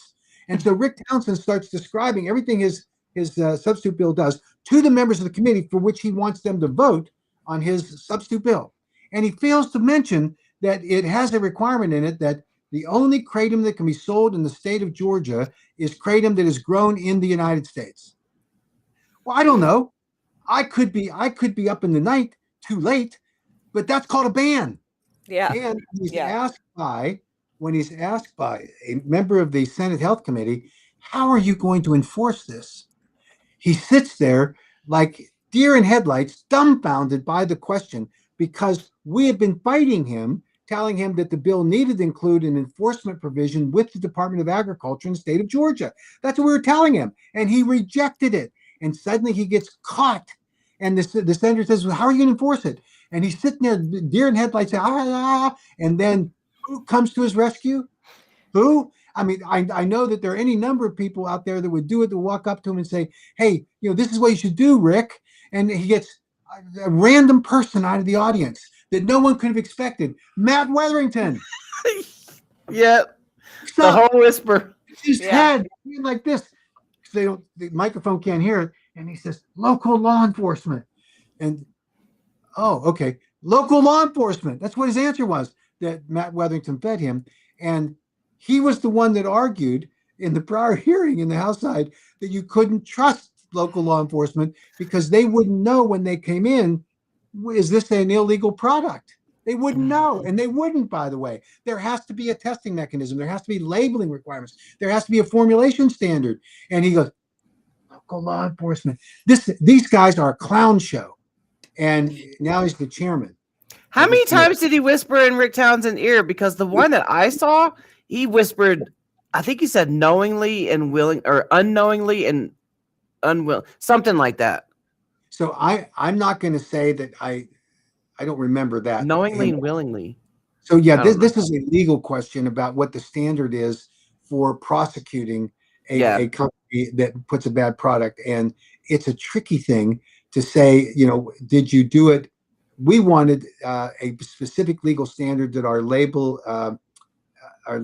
lawyers that do labeling wants on there. They wanted one thing only that was important to Matt Wetherington, because he told it to me personally. He said, we need to have a requirement that the companies that sell kratom in the state of Georgia are registered as domicile corporations with the Secretary of State. That's what he wanted. Now, why did he want that? Because when he sues them, they then in the jurisdiction of the courts if they're domicile manufacturers. This is all he being Rick Townsend has been the apologist and the lapdog for the product liability since 2022. Yes, since 2022. Now I'm going to have the chance to testify, I'm told, on the 21st of August in Rick Townsend's hometown, where he represents the area, where he's holding his second public hearing for the Blue Ribbon Commission on youth exposure to kratom. So I'm looking forward to that opportunity to help the chairman. Bring your dots. I will. So I keep them handy all the time. Yeah. Bring your dots. Because it's about youth exposure. Yeah. About not just that, youth exposure that 6 emergency room doctors all conclusively said was kratom. One of them. In Georgia. Now, yes. So I want to know if the chairman's going to bring those 6 emergency room doctors to explain why the hell they call it a kratom exposure when it was dogs. Yep. By the way, I found out from a mother when I was describing this that she said that her kid went through that dumping syndrome that's described by the Mayo Clinic when you consume too much sugar in the form of dots too fast with an adolescent. And she said it's exactly what happens. Her kid was, explosive diarrhea. She said more than I wanted to know. Vomiting. The kid was feeling queasy. And yet 6 emergency room doctors concluded that it was definitely kratom. Nick has a question. Do you have any update to the FDA and kratom webpage? Well, here's what I can say. We've been engaged in discussions with the FDA and with HHS for an extensive period of time, trying to come to some language that they would agree to. There is clearly a high level from the commissioner on down wanting to do this. The lawyers that work at the FDA are arguing that to make changes on that website would risk the FDA looking as though they are endorsing kratom as a product. Now, that's nonsense, because they can put language up there, and they do it for numerous products that simply says what the rules are. And in this case, the rules are that kratom is allowed to be sold, not banned from the marketplace the way it says now. So they're not endorsing the product. They're just simply saying what the regulatory framework is. So what we were told is that when and if, but really when, the DEA schedules 7OH, that then they would proceed with changes to the FDA and kratom website that would align with the marketplace. And if they do that, great. Now, we know that we expect that date will be August the 5th when the final rule will be established. And this is important. We get to the end of the 30 days, and then there has to be a second notice where the DEA says, we are now proceeding with the scheduling, the temporary scheduling of 7OH in the limits that they've specified. and they're doing the second scheduling for pseudodoxil and the other mid 45. I'm sorry, not this is mid 45, MGM 15 and 16. So that's what they'll do. Now that takes a second Federal Register notice. These are not judicial; they can't be reviewed by the judiciary, and there's no public comment period on that. So that's just where we'll be for the next couple of years once that happens. So hopefully, when all of those things happen, assuming that the HHS docket does not comment docket does not return some alarming thing that needs to be fixed, which might take a little bit of time for the DEA on the 708 level on the one thing. The other one will go through because there's nothing. The HHS comment period does not do anything about the pseudodoxil or the MGM-15. Those are going to get banned as of August the 5th. The 708 level might be a subject of controversy. All that to say, whenever all of that gets wrapped up, the publications are made, then we're hopeful that the FDA will move as quickly as they can to correct a website that is misleading, it's wrong, and it's being used inappropriately by state and local governments to ban kratom. It's happening in Yeah. it's happening. They're trying to do it in Ohio. It's we're in trouble in Michigan and Minnesota and New Mexico. So these are all things and numerous local governments. So we're hopeful that that's going to happen on that timetable. But we are engaged in active negotiations on these things. And to the extent that the 708 community wants to come in and say, oh, the AKA has been advocating for 708 to be banned, swear to God, that's true. Absolutely true. We've been fighting hard for it. Blame us if you choose, but we're trying to protect the public, not protect industry. We don't care if you buy a natural leaf kratom product or not. But when you buy a natural leaf kratom product, it's not going to be mislabeled and mischaracterized as a safe product when it's actually 7-OH. That's our objective. Dana, what are you referring to? I don't know what you're referring to. You know, the other thing I want to say is that the 708ers, okay, so you know how it's got the 1 milligram cap in the DEA register thing? You know, Yes. Does that mean if there's a 1 milligram cap, can the products that are on the market today be sold as 1 milligram tablets? 7-OH products. Yes. Sure. So they can't even be happy with that, you know? Because it doesn't do anything. I mean, you're talking about the difference between 0.5% and 1%.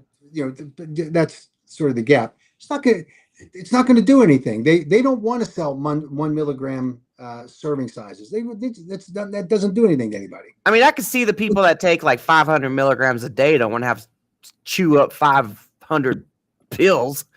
You know, I can see that. That's 7.5 milligrams doesn't do anything to you.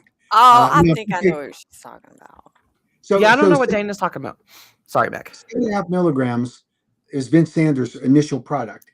When they tested his product, it had 28.5 milligrams in it. So, you know, the DA is going to do the right thing here and say, here's the level at which 7-OH is capped. And you're either at 0.5% or 1 milligram per serving, and that's going to take out the market. But they can still sell products that have that limitation on it, no question. I have no doubt that Vince has already pre-planned his next grift. You know, he's got the pattern of grifting. It reminds me of some other people in the community, but they got the pattern of grifting. You know, he's gonna, if he doesn't get charged with narco terrorism, you know, he's already on to his next product.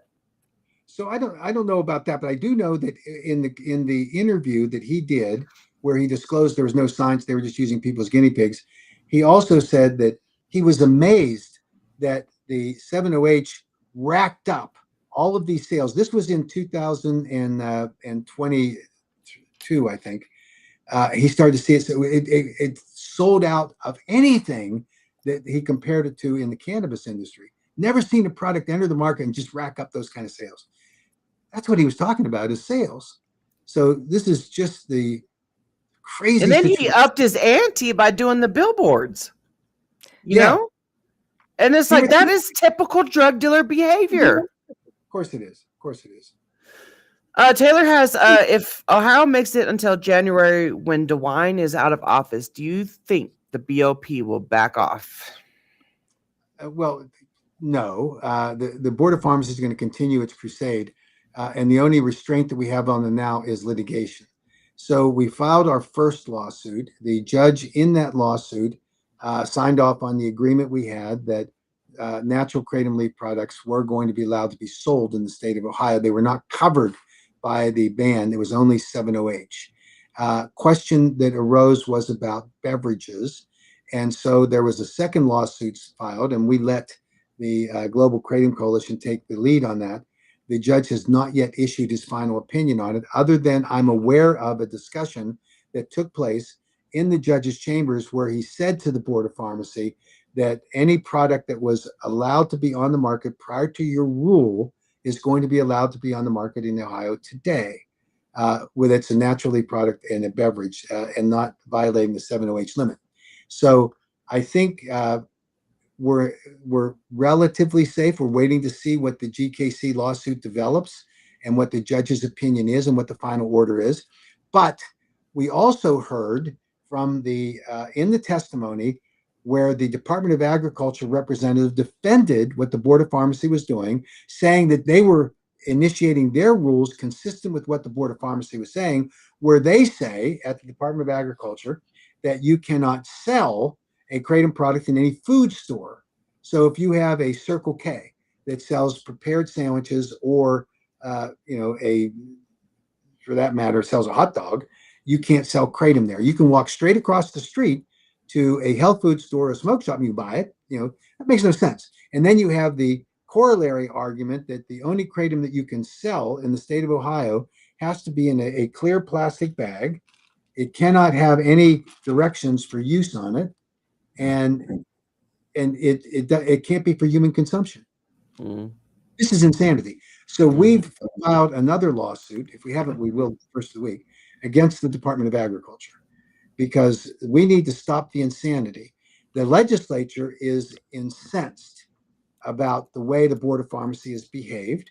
And so I think you'll see when they get back from their recess action that will supplement what the courts are doing right now. But we've got to put into the put the issue before a judge and get a ruling, because this, again, conflicting regulatory schemes in place in Ohio that have to be controlled. Same is true in Florida. There was a lawsuit filed, I think, on Friday in Florida, because the Department of Agriculture there is, doing things that don't make any sense. We had a good call, personally, from the AKA with the Department of Agriculture, where they did put in a 60-day moratorium on enforcing their regulatory scheme that they had implemented after the AG's rule. But that isn't sufficient because it doesn't protect kratom bar owners. Right.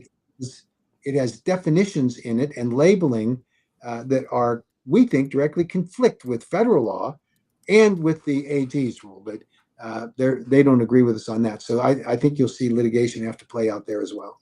Man. This is why y'all need to donate to the AK. It takes money to do all this.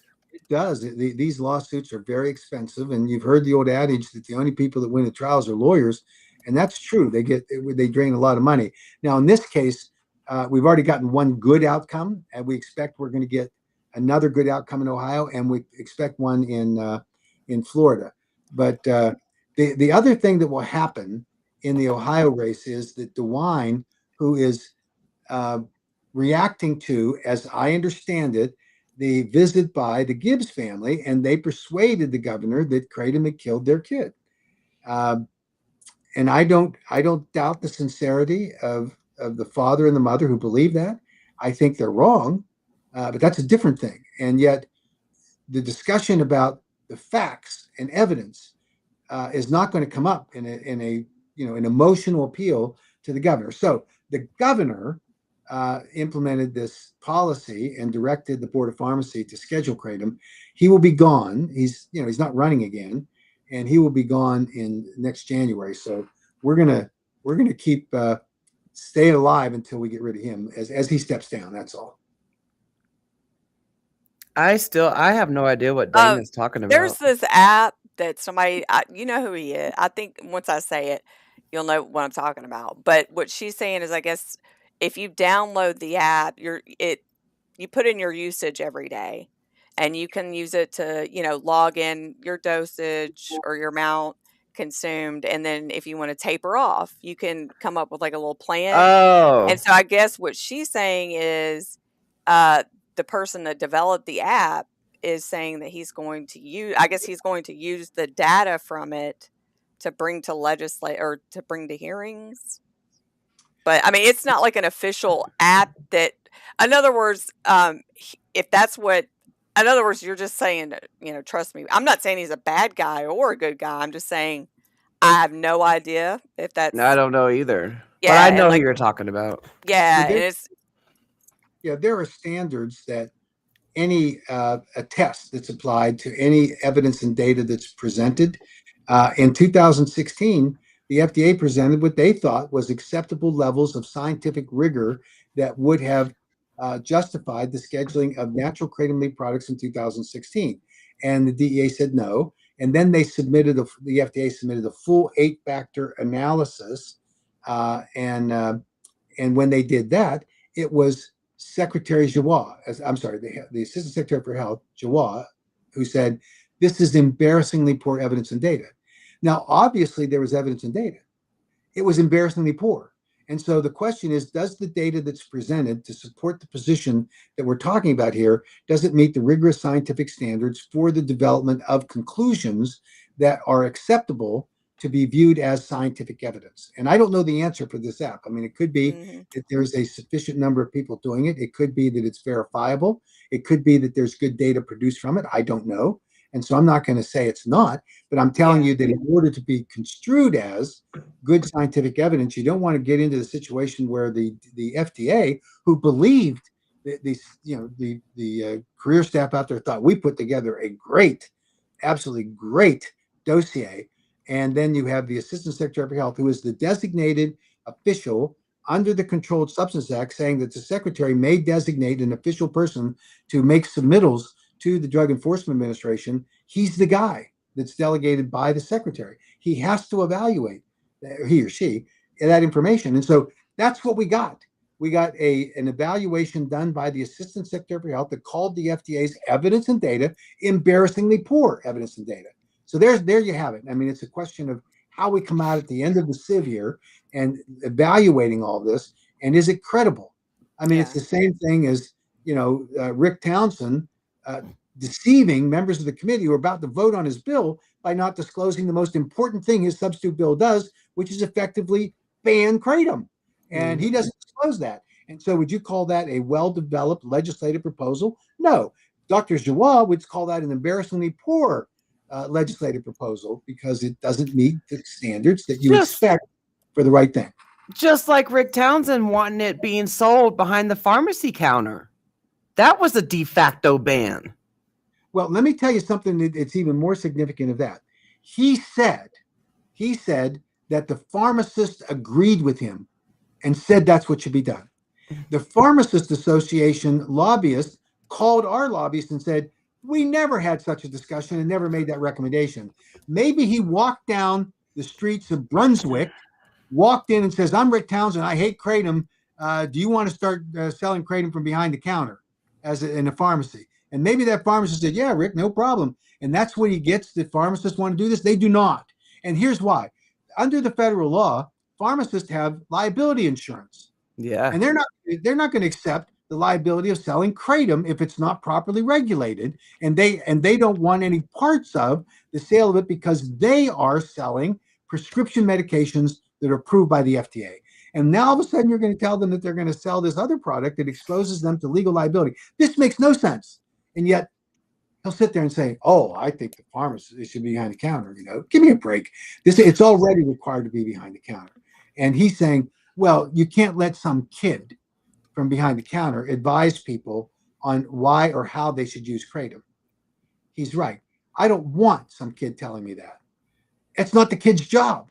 The kid's job exactly. is to make sure you're 21 years old. Produce your license, show me you're 21, and then that's it.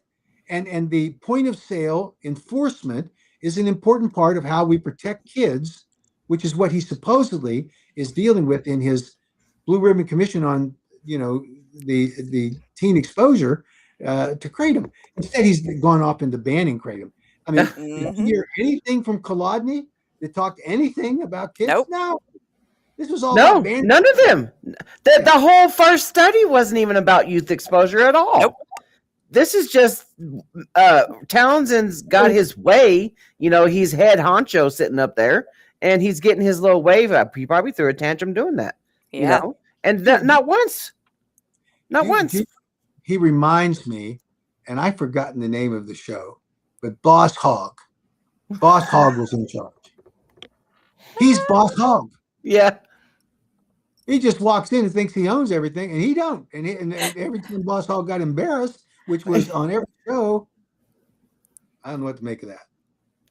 There's got to be some. I mean, because you're constantly seeing Matt Weatherington, I can't even say his name. Matt Weatherington there, or his colleagues from the Weatherington law firm there. They're all peas in the pod.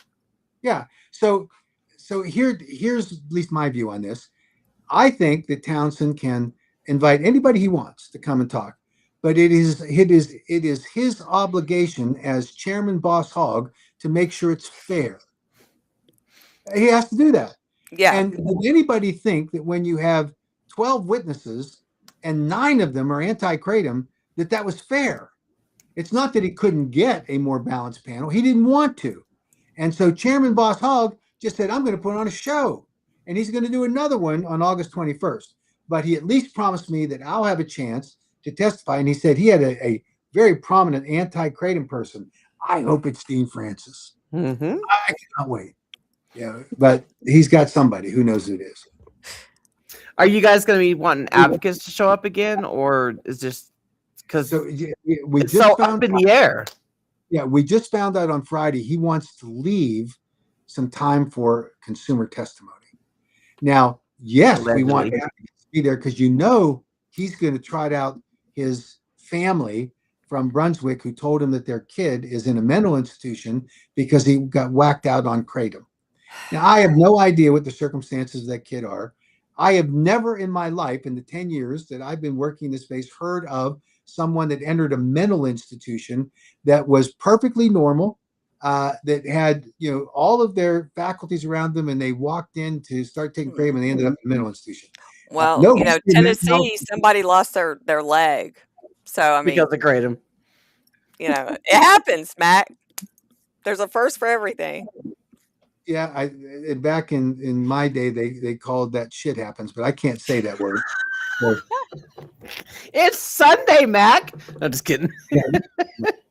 And my wife and I just got out of church. Well, I call it team teaching for the juniors and seniors in high school at our church, and she teaches. And thank goodness for those kids that she teaches. And I'm just the logistical support. And every once in a while, I'm called upon to say something like, I agree with the teacher. And so I do that as dutifully. And then I set up the audiovisual stuff. But she's a fabulous teacher for those kids. But I get along for the ride to say that I'm team teaching with her. And so I think that some people are experts that way, right? Because they're along for the ride. And they really don't. Well, that's true, though. That's true. Yeah. And I've toned down my cussing. I know that when I first bursted onto the scene, people brought it to your attention, Mac, that, how can you have this person represent the kratom community, which is every other word's a cuss word, whatever, So I did not stop cussing, but I did turn it into diet cussing. And I personally appreciate that. And I know that one of the bad influences that we brought into this whole discussion is our good friend John Shinholzer. As a Marine, he tends to let fly the F word every once in a while. I love it. Just have to say, I love it. I hear you. I'm not a big fan of it, but when he drops it, it's usually impressive. So, and I was about to say that terrible thing. I called him a former Marine one time. Whoo! Did I catch it? There is no such thing as a former Marine. That's right. Yeah. And I've learned I almost said it here, but so don't rat me out. No, he's a Marine, and his being attacked by Dean Francis now just because he has an opinion that Dean Francis doesn't agree with. That's why he's being attacked. Mm. That's what Dean Francis does. Everything is on the attack mode, calling people names. I mean, it is embarrassing for him that he can't have a rational discussion. And Yeah. if you say, "Well, Dean, I don't agree with you," you're immediately blocked, so you can't complete the sentence, and nobody can see what you said because when he blocks you, it strips out all of the comments. And If he's a I can, per through my 7 years of advocacy, if I can learn to mature myself like I have, Dean, you could do the same thing. Put a muzzle on your chihuahua. You're over there ankle biting everybody. You know, stop it. I Sit back heard and learn. Chill. I heard his voice on the 911 call, and this is the father who obviously was panicked for the safety of his son and his wife. At one point, he tells the operator that Cameron bumped his what appears to be referencing his wife. Uh, these are tragic crises that happen, but then to walk out and act like it didn't happen, act like never was 7OH. He said it multiple times, not Yeah. 7OH. Now it's an evolving story. And now the latest thing Cameron told me was he started out on a product that he purchased that was on the AKA website. He cited the name of the company and he said that he purchased these products. They were based in California in 2017. We didn't create the GMP program until 2000, almost 2020, late 2019. So that name wouldn't have been up there. He's Yeah. gone on the website and seen it now. So he said it was naturally creating products. So I told him I would. I said, I'll go back and look. The company that he referenced on the website was never in California. So he was adamant. I bought it from a company in California because I was saying, what did you buy? And he said, oh, and he gave generic names for the product he was buying. And it didn't give any specific reference to a specific product that we could have gone back and looked at. So that embarrassed him. And so now he's saying, well, yeah, it was natural leaf, but it was only natural leaf. And I said, how do you know that? How do you know it wasn't a improperly extracted product that was highly concentrated extract that could do what you're suggesting that it happened? And then it's, well, it wasn't that. And then he says, oh, it was OPMS. That's his latest one. So he keeps escalating, changing the products, what products he was taking. And he's just trying to find, and of course, his claim is his father's claim. OPMS is Yeah. this big supporter of the AKA. So they contour their stories, leave integrity behind, leave the truth behind in order to justify what they're saying. And when I say, well, your father said that it was naturally not 7OH, I don't remember the exact words he said. I said, well, that's my dad talking about the situation where things just kept moving from one thing to another. And then someone told me that Cameron, just in the last 6 months, was showing up at a shop demanding road gummies and was upset that the store had closed and was texting the clerk with whom he knew, and it was road gummies. Now, What are those?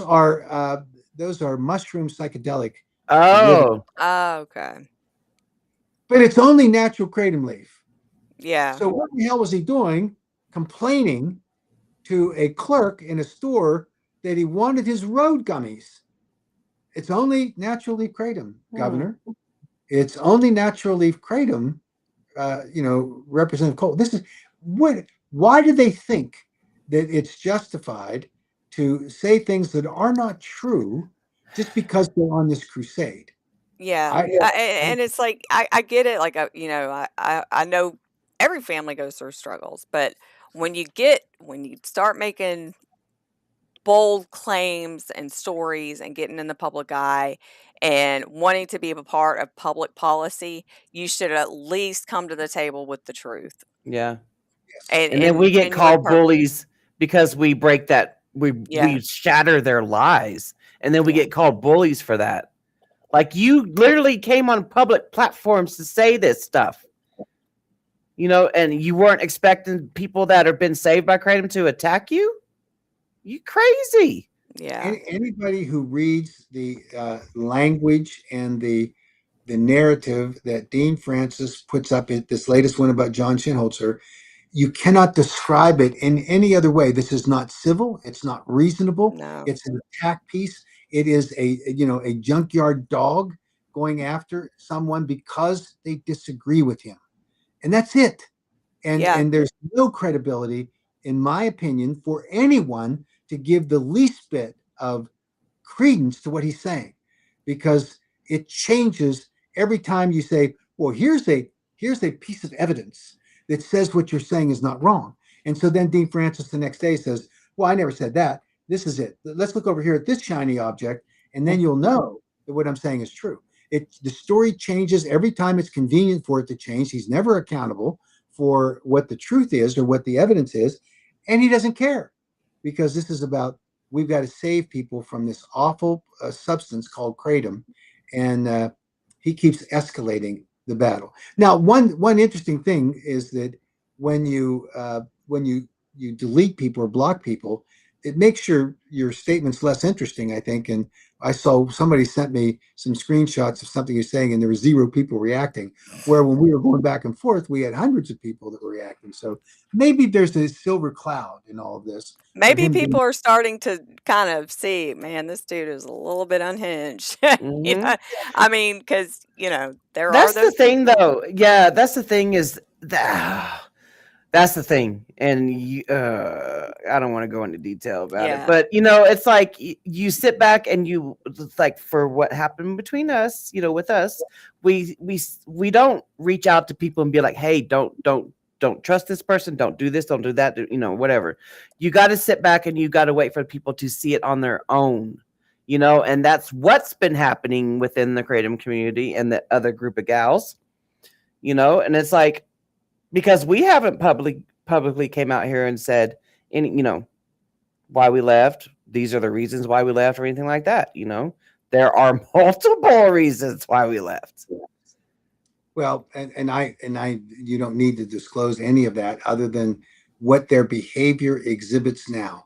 Just Yeah. go, like I say, randomly pick any one and listen to them, and you will see that the hypocrisy is amazing. They are apologists for the 7OH community, and they brazenly do it and openly do it.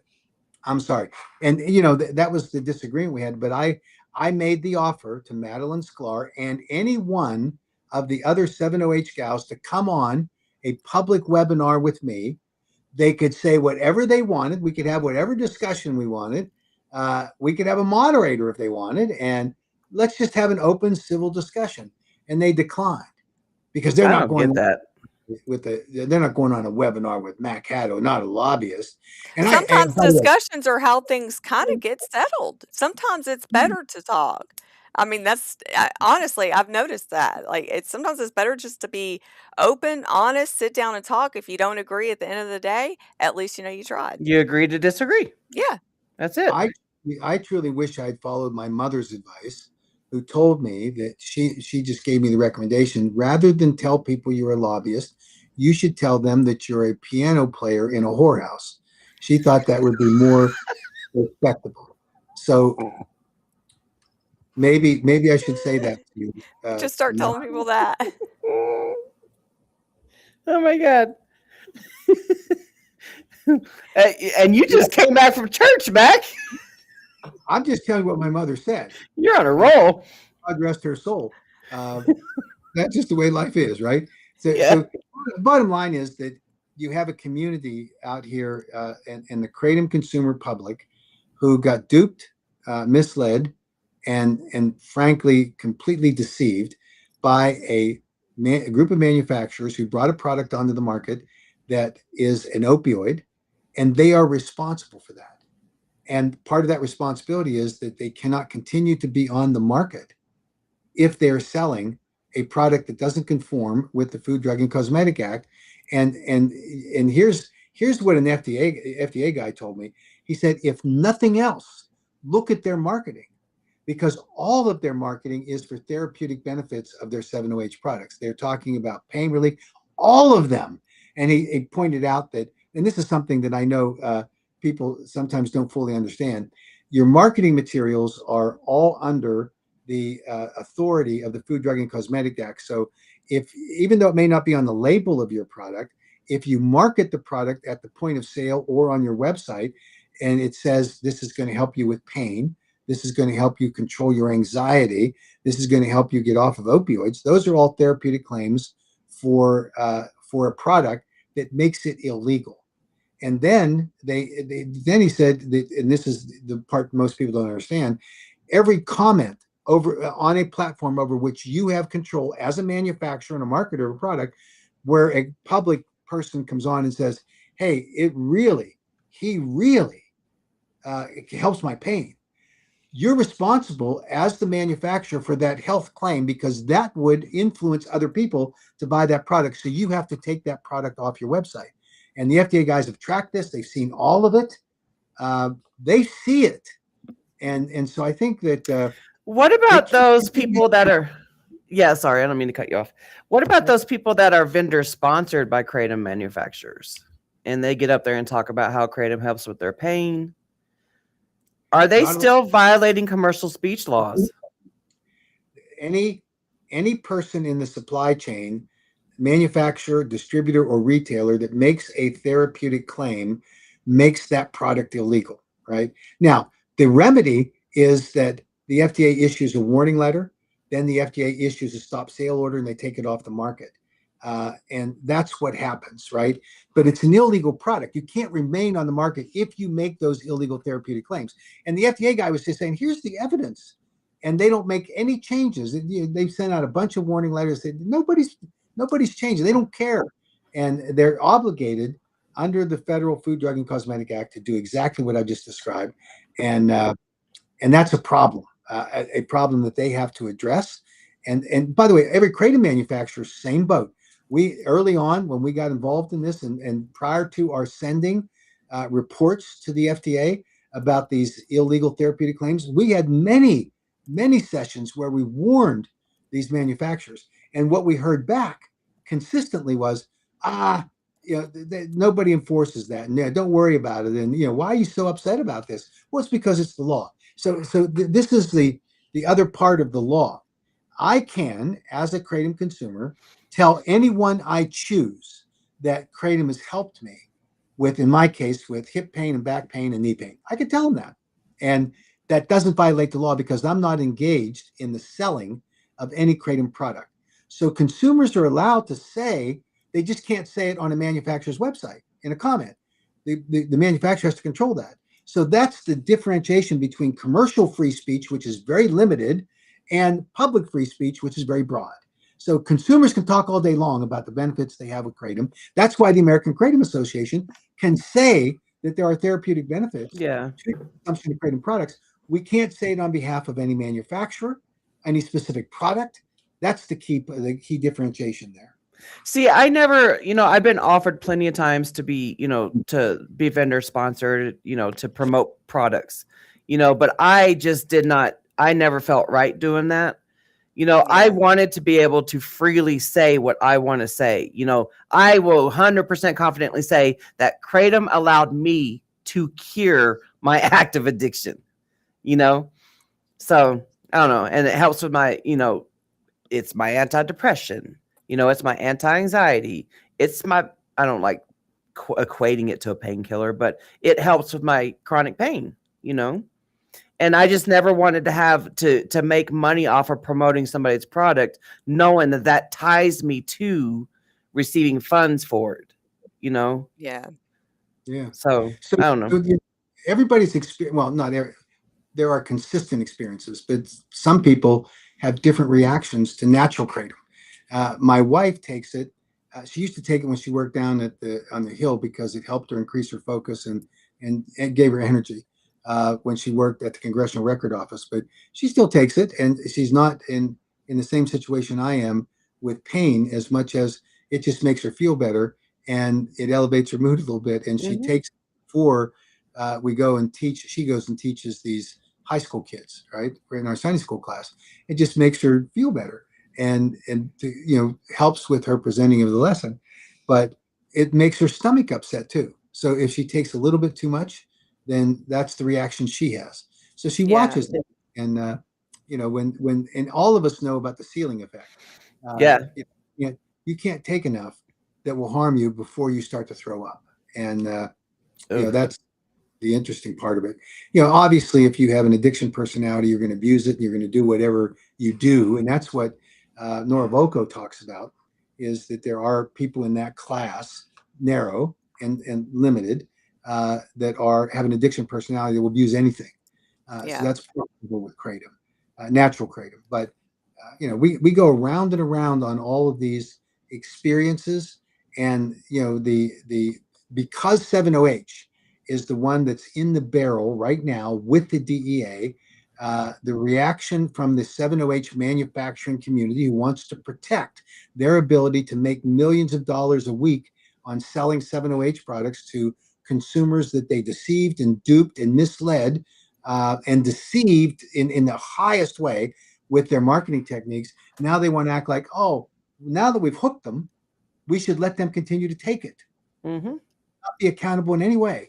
I mean, that's mind-boggling to me that they Mhm. can justify that kind of thing. And yet you see Seven Hope Alliance, what are they doing? They're firing up the consumer base of 7-OH products to go protect it, when they're the ones who rely entirely for funding on the companies that are making this stuff. Yeah. I mean, what?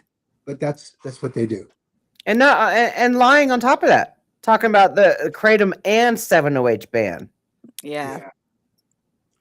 I can tell you, I would swear to it, that the vast majority of the problems we're having in the states and local governments is because of 7-OH. Yep.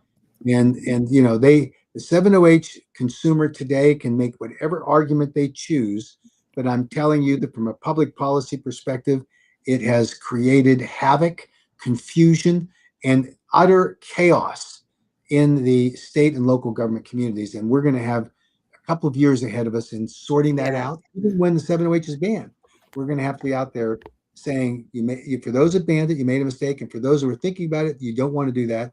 And for those that want responsible policy, let's do the Kratom Consumer Protection Acts and make sure that we have those in effect. And I think the one good thing that potentially could come from this crisis we're in right now with the 7-OH people is that you will have Congress react, and they will pass a law that will provide for that regulation, and a separate law that will deal with the 7-OH Possession. community possession, and decriminalize it, because we believe strongly that that should be done. Yeah. Yeah. I like I said, I do not agree with that possession charge whatsoever. I don't. But like you said, we don't make the rules. We just follow them. So I don't know. Does anybody else have any last minute questions? Well, we've been here for almost 2.5 hours, y'all. We couldn't attend yesterday because life was lifing. Right. So it's actually. Sorry. Well, I was going to be on the 7-OH Gals podcast. Yeah. You're not physically weren't gonna be on there. Were you talked about? Probably. Oh yeah. I Yeah. haven't watched it, so I'm sure I was, but I'll find out. Goodness gracious. All I can say is if anybody wants to see the shift and what happened between them, just start watching anything after May of 2025.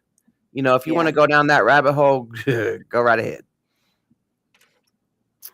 Go right ahead. And for everybody, please get off your butts and go and get engaged. We do. Oh, so you did finally make the link for the September 13th rally. So I did start putting that out there. I'm going to start promoting it some more because that's the rally in DC. We are excited about this. This is going to be a chance for us to highlight our story and certainly celebrate, recognize the 10-year anniversary of that rally that took place, that really was the start of the revolution with respect to kratom, and that obviously impacted the federal government on it, and so we'll do that. We're going to have meetings in the White House and with the Veterans Affairs Department. We have gotten a commitment from the House Veterans Affairs Committee to hold a roundtable discussion with the veterans who are coming into town, and they're going to talk about their experience with Kratom. It's a fabulous thing. Nice. Yeah, we're getting recognition of the legitimate uses of Kratom that under a controlled marketplace are going to be part of the catalyst for getting a federal bill. This is going to be fabulous. We hope that as many people who can start planning and tapping into some of your social media and your friends and your family to help them to help you get to Washington, because we know it's expensive. You've got plane flights and you've got lodging and meals. Please do it if you can, because we are going to recognize that 10-year anniversary, and we would love to have as many people as we can get there to help us celebrate this event. She said, I had a council member ask me the other day if I was a resident or affiliated with the industry. We get that a lot, Dana. I said no to both because it's the truth. She then asked how I heard about the hearing. You could just easily say it's public. Yeah, it's a public hearing. I'm an advocate. I follow Kratom advocacy. Yeah, I follow what's going on in the Kratom world. It's like a lot of people don't follow legal stuff until that's what I say. Like, there's so many people that have no idea what goes on. Yeah. Oh my gosh, the stuff we have to sit through, Mac. Yeah. I know. There's a protective instinct by some of these local government officials that you have to be from the area, right? And if the pursuit of truth about a controversial product that's impacting people in their community, they ought to be willing to accept that truth wherever it comes. But I get it. I live in a county that I'm going to be involved in a hearing here this week where they'll give preference to those who live in the county versus non-county residents, but they at least hear out everybody. And you shouldn't bar someone from a city council or county council meeting just because they don't live in that county, if they're giving you information about the impact of what you're doing. Because if you have a county or a city that bans Kratom, for example, it's like the domino effect. Yeah. And you have to say, no, you can't do this because it will have an impact on surrounding communities as soon as you do it. My thing is, I will say that I am representing thousands of people that follow me across all my social media platforms. That's not a lie. I have thousands of people, and I'll say that they may, most likely don't even know that this hearing is even happening in their backyard or something. So, but the AKA. I only have 999 because Dean dropped out. Damn it, Dean. How dare you? I call him Dishonest Dean. Honest Abe and Dishonest Dean. If the shoe fits, Dean, wear it, because Cinderella certainly did it, and now we need you to do it. I mean, it's like being accountable for his persistent misrepresentations about his son's experience, which is the so-called catalyst for why he did this. Now he's looking for a camera. If anybody wants to listen to that 911 call, it's opentruth.org. It's in that link. Everybody should go and see the opentruth.org website. Everybody. It's beautiful, beautiful website. Beautiful it has website. a lot of info. It does. It's like fabulous. Dr. Hay says his feet are too small for the slipper. Oh, goodness gracious. I'm not going to get there at all. But Heidi, thank you. That's a very entertaining comment. We did, talking about freaking Kolodny, because I put Kolodny and Dean, and they're like brothers. I swear they could be brothers. But we won Suffolk County. Yeah. We won there. We're winning a lot of places. I mean, we fought the battle in Michigan, and we won on the ban because you had Patty Wheeler up there parading like the queen of the house. And she was saying, let's ban it. And she didn't win there. We had the same thing in Minnesota. They did not win there. In Utah, they didn't get their ban bill. And we're going to have to undo the nonsense they did there. In North Carolina, they're not going to get their ban bill. In South Carolina, they didn't get their ban bill. I mean, Florida, they didn't get their ban bill. What are they talking about that they win all these places? Now, we did get bans obviously in Tennessee and Kansas. We don't like those. We don't think that they're justified, and we're going to be back at it. But we know that they were predicated in different circumstances on misrepresentations made by people that are just trying to get rid of kratom entirely.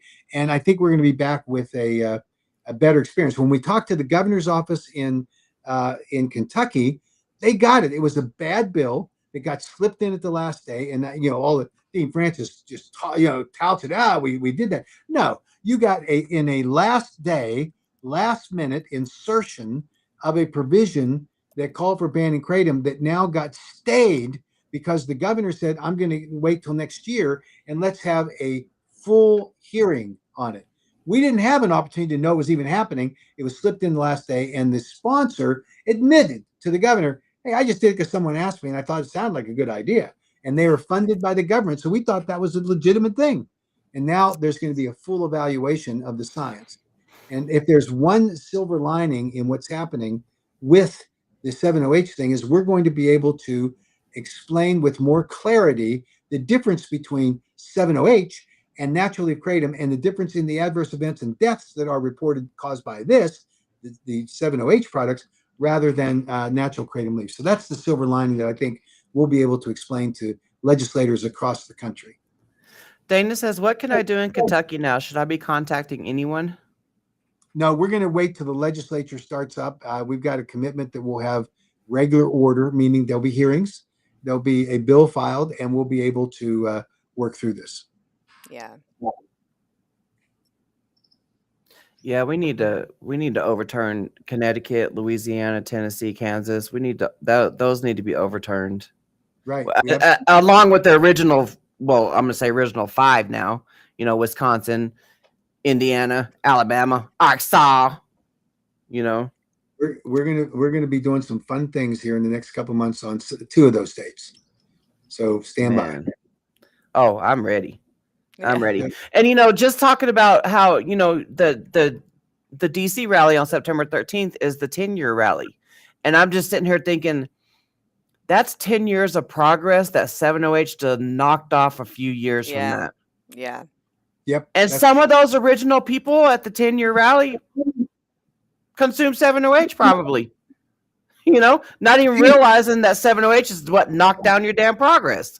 So there's no difference between a person who is literally now hooked on 7-OH because of the deception, and a regular kratom consumer, because many of them believe the deception. They're not guilty of anything other than they thought it was real, and they got hooked.